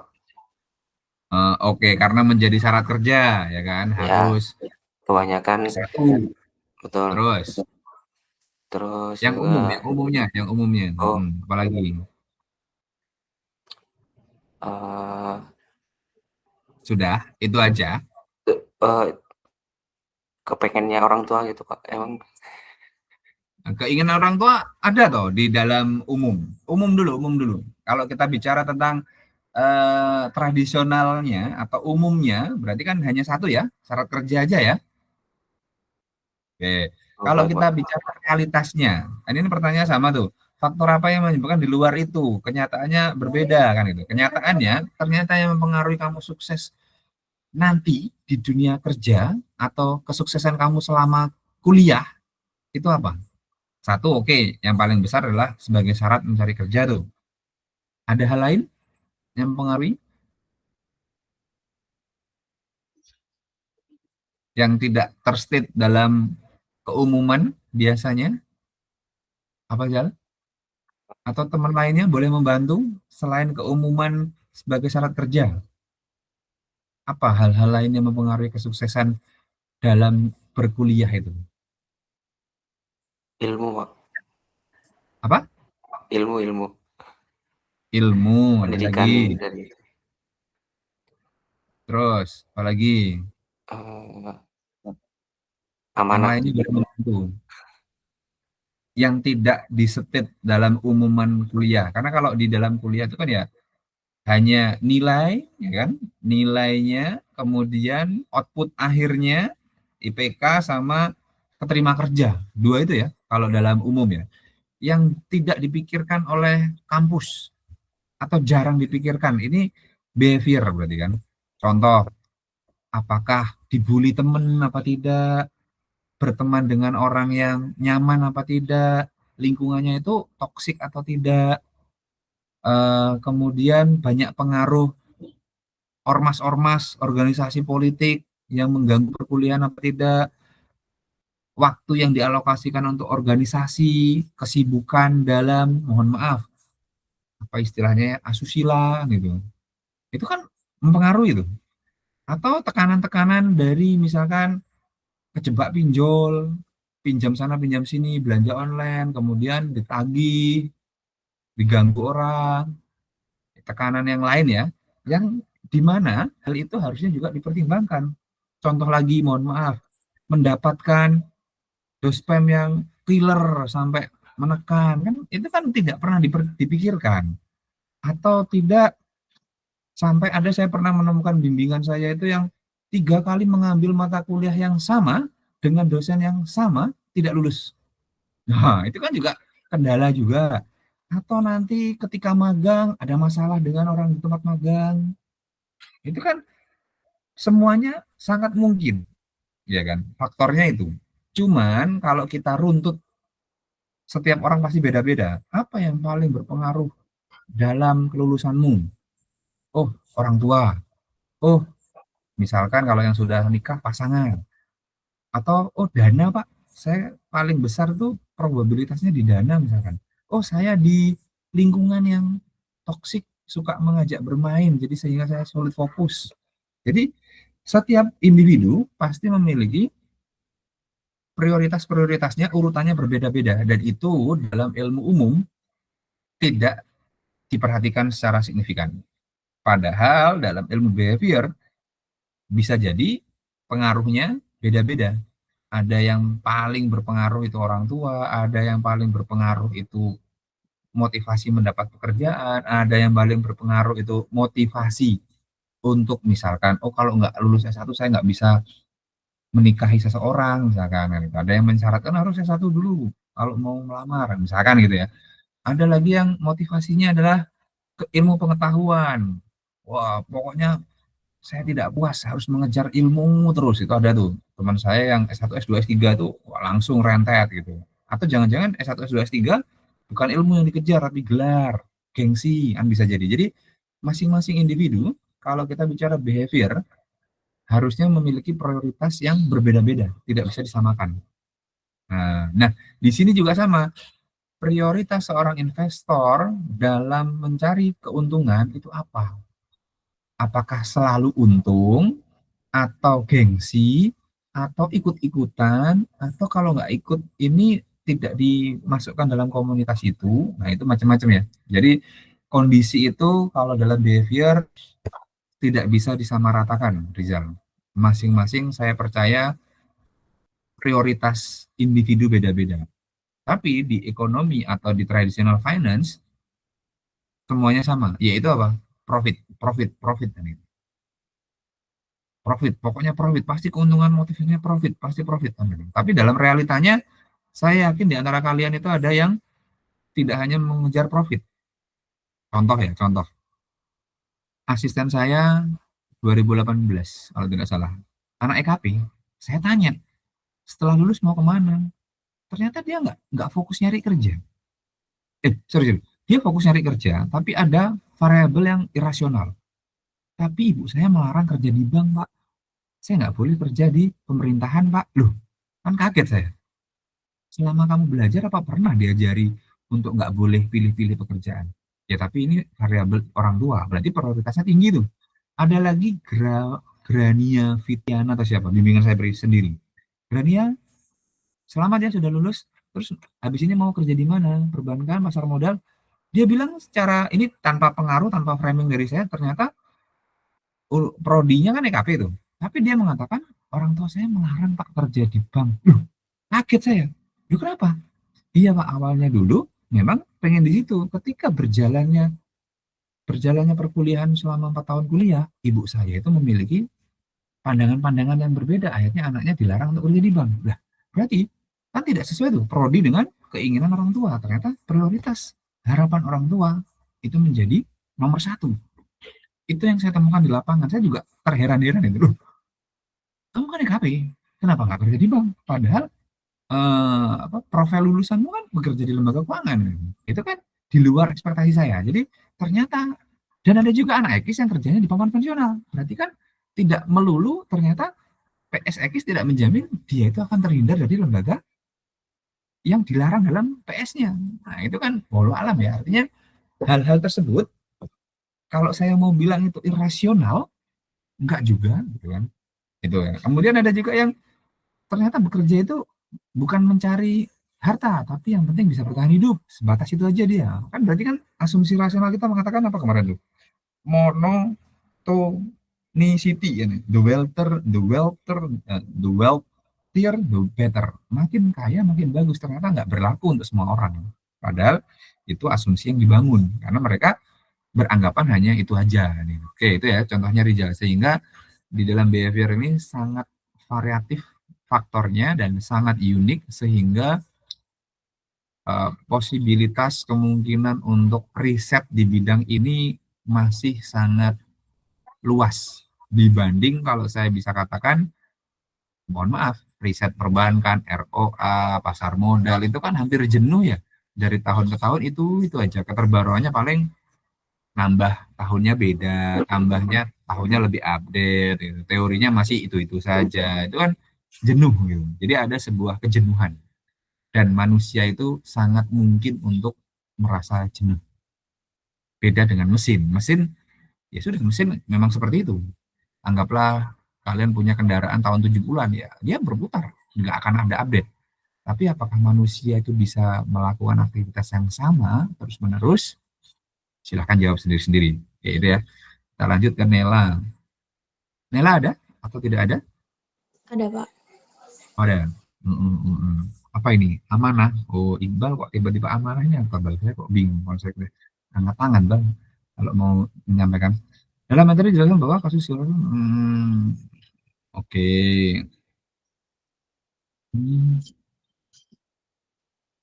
Gini Nela. Komen saya ya. Itu akan saya jawab. Kita itu, kalau saya pribadi pandangannya adalah kita itu bermasalah di sistem. Selama sistemnya sama, maka apa ya, roda krisis ini akan berputar secara berkesinambungan dan berulang. Oke. Bedanya adalah kenapa di ilmu sosial beda dengan ilmu natural science. Natural science itu ketika ada gempa, mereka meng-create alat pendeteksi gempa sehingga korbannya berkurang. Wabah, dikembangkan obat supaya wabah bisa ditekan. Gitu. Tapi saya tidak tahu kenapa di ilmu sosial itu ya pattern-nya, polanya dari krisis ke krisis mirip kok. Karena apa? Keserakahan manusia, karena manusia yang tidak sabar, greedy. Seperti itu. Jadi saya tidak tahu apakah sama. Contoh ya, Nela kenal Nela mana? Oh, Nela musuh. Kenal Firaun ya? Tahu ya Firaun? Tahu Pak. Tahu Firaun ya. Terus kalau dalam konteks Yehuda atau Kristiani itu dikenal dengan Peroh. Ya, Firaun itu bahasa Inggrisnya atau bahasa internasionalnya Peroh. Kemudian ada namanya satu lagi eh, apa istilahnya tuh, ya Allah, saya lupa. Oh, yang sombong itu siapa? Tokohnya namanya? Yang ditenggelam, Korun. Nah, harta karun. Nah, jadi ke Indonesia menjadi harta karun atau korun. Korun's wealth. Korun sama Fir'aun itu orang kaya di zamannya Musa, di zamannya Moses, di zamannya, kalau kalian tonton nanti di filmnya Exodus. Dua orang ini makhluk sosial, manusia. Itu sudah hidup ribuan tahun yang lalu. Apakah orangnya masih ada di zaman now? Ada ternyata. Jadi orangnya sudah mati, orangnya tidak ada, tapi perilakunya masih ada. Orang-orang yang flexing, kita kalau suka menunjukkan posting-posting itu nggak jauh beda sama sifat Korun. Oh, aku sedang di sini, aku jalan-jalan di sini, pengen diperhatikan manusia. Itu sifat korun. Jadi orangnya sudah tidak ada, tapi sifatnya masih ada. Nah, pertanyaannya adalah, selama sifat-sifat seperti itu masih ada, terulang lagi, Nela, kasus semisal Jiwasraya itu akan terulang lagi. Mungkin perusahaannya akan beda, tapi penyebabnya sama. Tonton aja film The Wolf of Wall Street, The Big Short, insider trading, itu mirip. Semua kasus itu digambarkan dari manusia yang ingin tidak puas. Sehingga agar tidak serupa terjadi kembali di masa depan, ini yang butuh faktor X. Oke, faktor X-nya apa? Nanti kita bahas di kelas saja ya. Saya khawatir tidak tersampaikan secara clear ketika online. Intinya adalah, Pak, mungkin nggak sih terjadi krisis lagi? Menurut salah satu riset Amerika, naik turunnya atau bisnis cycle itu terjadi periodenya per 7 tahun, menurut riset dia. Kalau saya tarik kembali ke belakang, kita punya sebuah sejarah di zaman Joseph atau Nabi Yusuf bagi yang Muslim.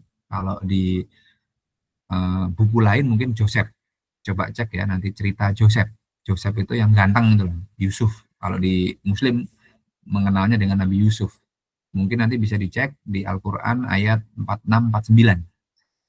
Itu mirip ya, mirip dengan bisnis cycle. Saya tidak tahu apakah ada korelasinya. Intinya perekonomian itu naik turun. Digambarkan di Quran seperti itu, bisnis cycle seperti itu, di buku ekonomi, risetnya pakar Amerika juga sama, naik turunnya 7 tahun. Dan saya coba hitung di Indonesia ternyata 7 tahun. Nanti saya gambarkan di kelas, tagih aja Nela ya. Dan 2026 ini adalah titik nyungsepnya, resesi. Kita menurut hitung-hitungan saya yang ngawur gitu ya, yang belum terbukti ilmiah, kita akan pulih di 2027. Nanti saya tunjukkan gambarnya saat offline aja ya, supaya lebih kelihatan gambarnya. Kalau di sini saya khawatir nanti waktunya tidak cukup. Jadi kita coba cek. Dan patternnya seperti itu. Jadi ada memang business cycle, ada kehendak yang maha kuasa, ada juga karena keserakahan manusia. Jadi nanti kita bahas bagaimana memitigasinya, kan gitu pertanyaannya. Nanti ada tipsnya di situ. Nanti kalau mau dicek di Quran surah Yusuf 46-49. Dan itu ada relevansinya ketika saya menghadiri seminar nasional di Surabaya, di kampus UNER saat itu, Bapak Peri Warjiwo, Gubernur BI, saya tidak tahu apakah masih menjabat ya beliau saat ini. Saat itu beliau sebagai Gubernur BI, tanda tangannya ada di mata uang rupiah kita, itu mengatakan makro prudensial yang ditetapkan Indonesia itu mengacu pada kisah Nabi Yusuf dan diabadikan dalam Quran surah Yusuf 46-49, semoga tidak salah. Jadi sampai negara itu mengatakan makro prudensial itu karena peristiwa itu. Dan sekarang ini juga ada kasus atau wacana dari Prof. Chandra mengatakan akan menghidupkan kembali kebijakan yang pernah dilakukan oleh Umar bin Khattab, yaitu apa? Ihyaul Mawad, di mana lahan-lahan terbengkalai tidak terurus akan diambil alih pengelolaannya oleh negara. Itu kebijakan tentang lahan. Jadi itu yang saya bisa sampaikan. Jadi beberapa orang, saya tidak tahu mengapa, apa itu kebetulan atau itu sebuah inovasi, intinya untuk memperkuat supaya tidak terjadi itu, mereka kebijakannya seperti itu. Silahkan nanti dicek ya di lapangan bagaimana faktanya. Oke, Nela, kita lanjutkan di next meeting. Semoga 3 pertanyaan selesai. Nara ada? Ada, Nara? Bapak. Oke, Nara. Oke, saya harap kamu paham systematic risk sama unsystematic risk, atau bisa anggap sistematik itu adalah undiversifiable ya. Sedangkan yang unsystematic risk itu adalah diversifiable, artinya bisa dikendalikan.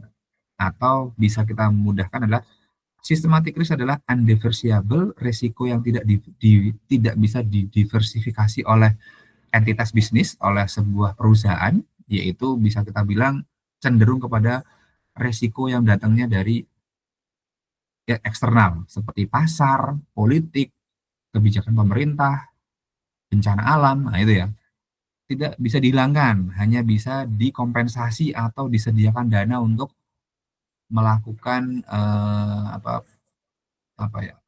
recovery atau pemulihan jika terjadi kan gitu.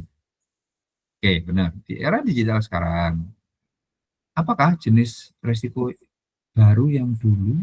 Maksudnya gimana ya? Oh, gimana Nara maksudmu? Kalau yang bisa nggak sih sistematik dijadikan unsystematic gitu? Atau yang dulunya internal menjadi eksternal?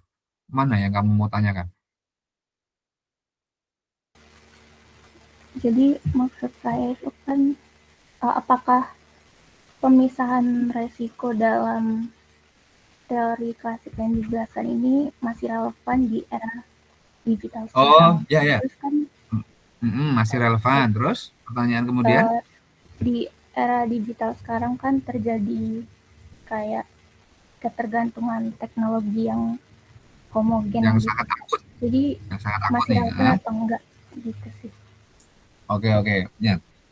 Oke, mengenai dua jenis ini, harusnya yang sistematik atau yang undiversifiable itu bisa didiversifiable. Harapannya gitu sih. Bukan malah yang bisa dikontrol, dijadikan tidak terkontrol. Itu kurang baik gitu. Jadi harapannya ketika kalian mempelajari manajemen risiko, itu bagaimana yang systematic risk diubah menjadi unsystematic. Bagaimana yang undiversifiable dijadikan diversifiable. Itu yang sangat mungkin. Tapi kalau yang sudah bisa dikendalikan, diubah menjadi tidak bisa dikendalikan, ini berarti manajemen risikonya gagal. Contoh ya, saya menyindir sedikit. Semoga tidak di-ban ya nanti kalau saya letakkan di YouTube. Ketika, anggaplah kita ini perusahaan financial behavioral finance GC.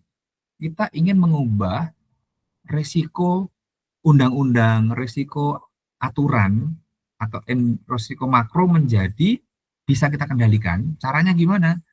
Kita buat partai politik. Kita danai partai politik itu supaya partai politik itu memiliki suara di DPR. Kalau kita masuk DPR, kita bisa mempengaruhi undang-undang. Kita bisa mempengaruhi undang-undang, berarti kita bisa merubah yang awalnya diversifiable, undiversifiable, atau resiko sistemik ini menjadi resiko yang unsystemik atau bisa kita atur. Dan itu yang terjadi di Indonesia dan beberapa negara. Kenapa sih Pak banyak pengusaha-pengusaha yang masuk partai politik dan menjadi pemimpin? Karena ingin merubah systematic risk menjadi unsystematic. Yang awalnya makro, diotak-atik undang-undangnya supaya menjadi pro dengan perusahaannya. Coba yang pengamat politik. Apakah benar seperti itu kejadian saat ini? Banyak perusahaan-perusahaan yang join partai politik kemudian ingin undang-undangnya disesuaikan dengan keinginan perusahaannya. Mana pengamat politik? Saya tidak terlalu suka politik, cuman dulu disampaikan, Mas, walaupun tidak suka politik, tapi jangan anti politik, nanti Anda dipolitiki. Jadi saya belajar politik seperti belajar bela diri, supaya saya bisa membaca, oh kayaknya aku dimanfaatkan, oh saya sepertinya dikendalikan. Jadi seperti itu. Tapi yang kamu maksud resiko baru ini apa? Teknologi ya? Teknologi bagi perusahaan yang tidak bisa mengendalikan teknologi itu systematic risk. Tapi jika Anda bisa mempengaruhi Kominfo, systematic risk itu menjadi unsystematic. Bisa Anda pengaruhi. Contoh, Kalau tidak salah kan ada isu game online itu dibatasi ya, dibatasi kan, yang negatif. Seandainya perusahaan itu mau bayar Kominfo untuk meloloskan systematic risk, saya jamin bisa menjadi unsystematic dengan dengan cuan gitu ya. Contoh lagi, perusahaan perbankan di Indonesia sekarang menghadapi systematic risk yang konvensional ya, bank-bank konvensional, lembaga uang konvensional menghadapi systematic risk di Aceh. Karena Aceh menetapkan kebijakan perbankan yang tidak berbasis syariah tidak boleh beroperasi di Aceh.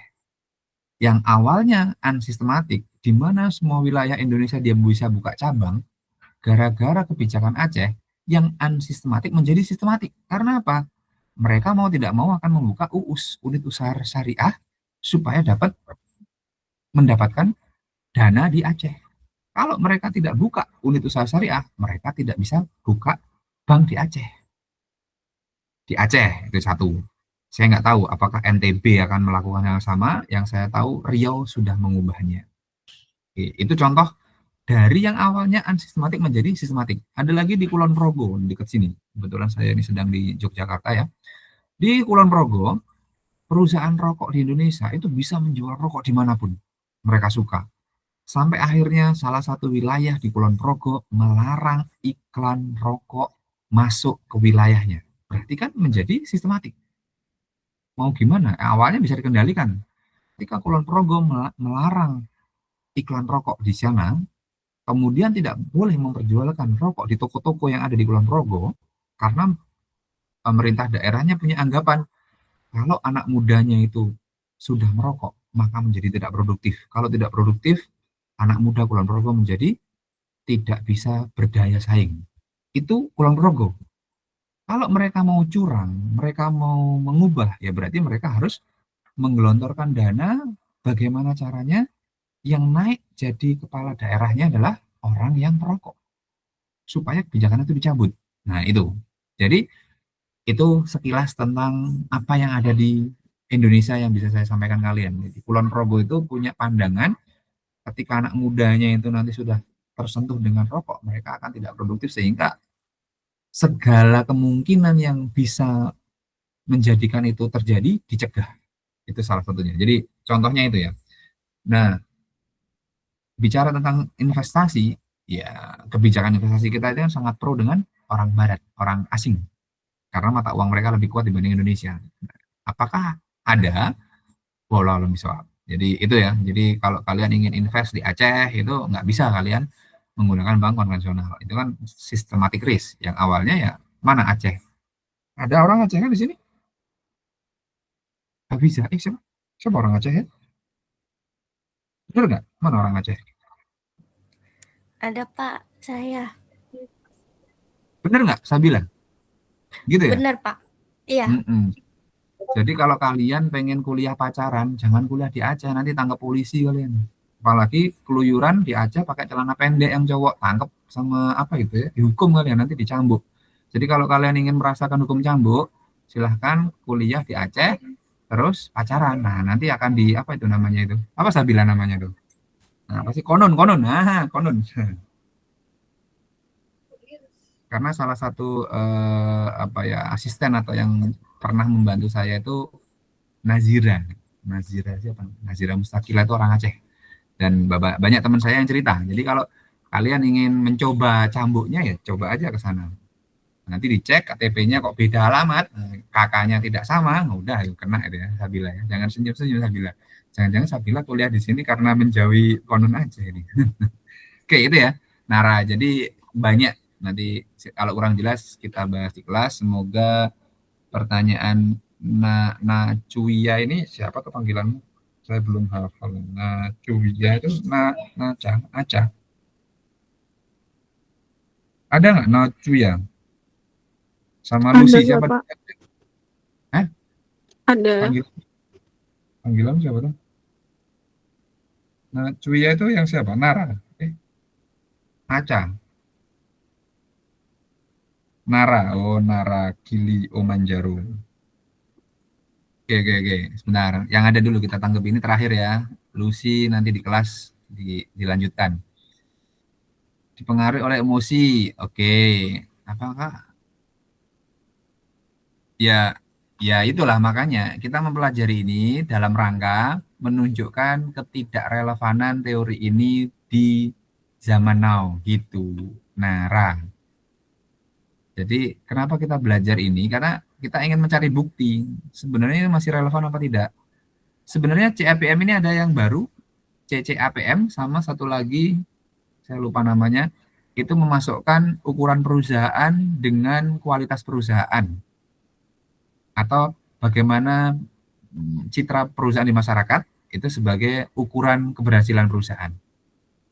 Gitu. Seperti contohnya Aqua itu kan mindsetnya di masyarakat sudah kuat. Honda, Pepsodent itu kan sudah kuat banget itu. Jadi bisa dibahasakan too famous to fall, gitu. Terlalu terkenal untuk bangkrut. Tapi ada sebuah fakta menarik, ternyata Sariwangi itu sudah bangkrut, sudah tutup, sudah tidak berjalan. Pak, tapi itu kan mereknya masih ada. Iya, merek dagangnya dibeli Unilever, tapi perusahaan yang dibeli merek dagangnya itu sudah tidak beroperasi. Itu contoh. Sehingga apakah too big to fail atau too famous to fail atau bankrupt itu bisa terjadi? Buktinya Lehman Brothers collapse. Jadi tidak menutup kemungkinan, nanti kita bahas. Jadi masih relevan nggak Pak? Ya silahkan aja ya, bagi mereka atau dosen-dosen yang tidak mempelajari behavior dianggap masih relevan. Bagi mereka yang sudah mempelajari atau upgrade pengetahuan, ya saya bisa jawab ya berarti tidak bisa menggambarkan realita karena ada keterbatasan atau batasan-batasan yang tidak ada di teori ini. Gitu ya Nara ya. Oke. Ini karena Lucy tidak ada, saya rasa nanti kita bahas di kelas untuk keberlanjutan atau kesinambungan dan sudah mendekati waktunya. Sebelum saya cukupkan, terakhir nih, yang hadir dan belum presensi, ada? Mau konfirmasi di sini atau tidak ada? Saya Pak, Puja Muhammad Hatta. Puja, oke, nomor berapa? Gantian. Tunggu. Puja dulu.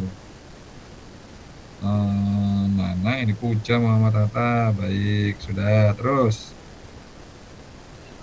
Saya Pak, Salwa Luciana. Ya. Anu aja ya, angkat tangan aja ya, saya data berdasarkan yang angkat tangan. Sabila Amalia, nomor berapa?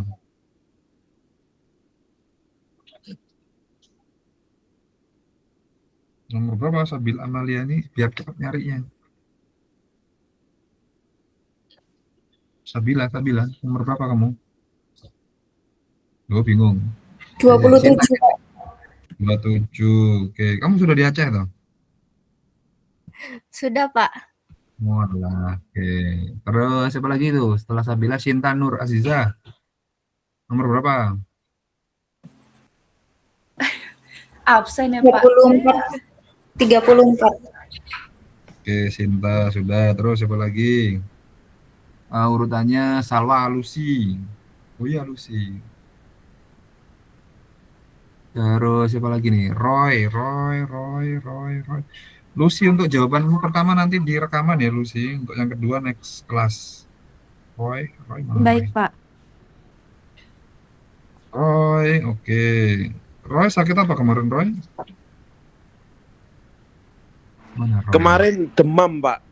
Tiba-tiba waktu mau berangkat demam sama ada mual-mualnya itu Pak. Oke. Terus Salwa. Salwa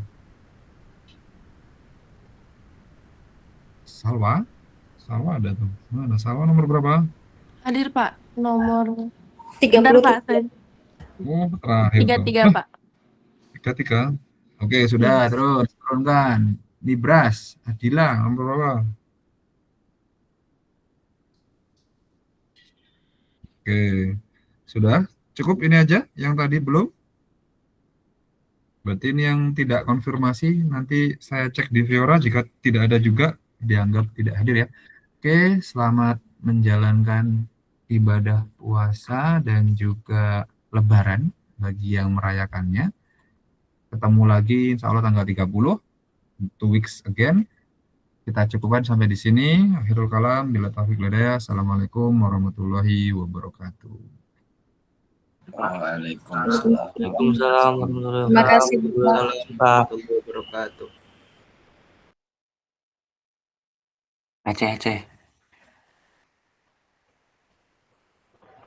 Aceh dicambuk.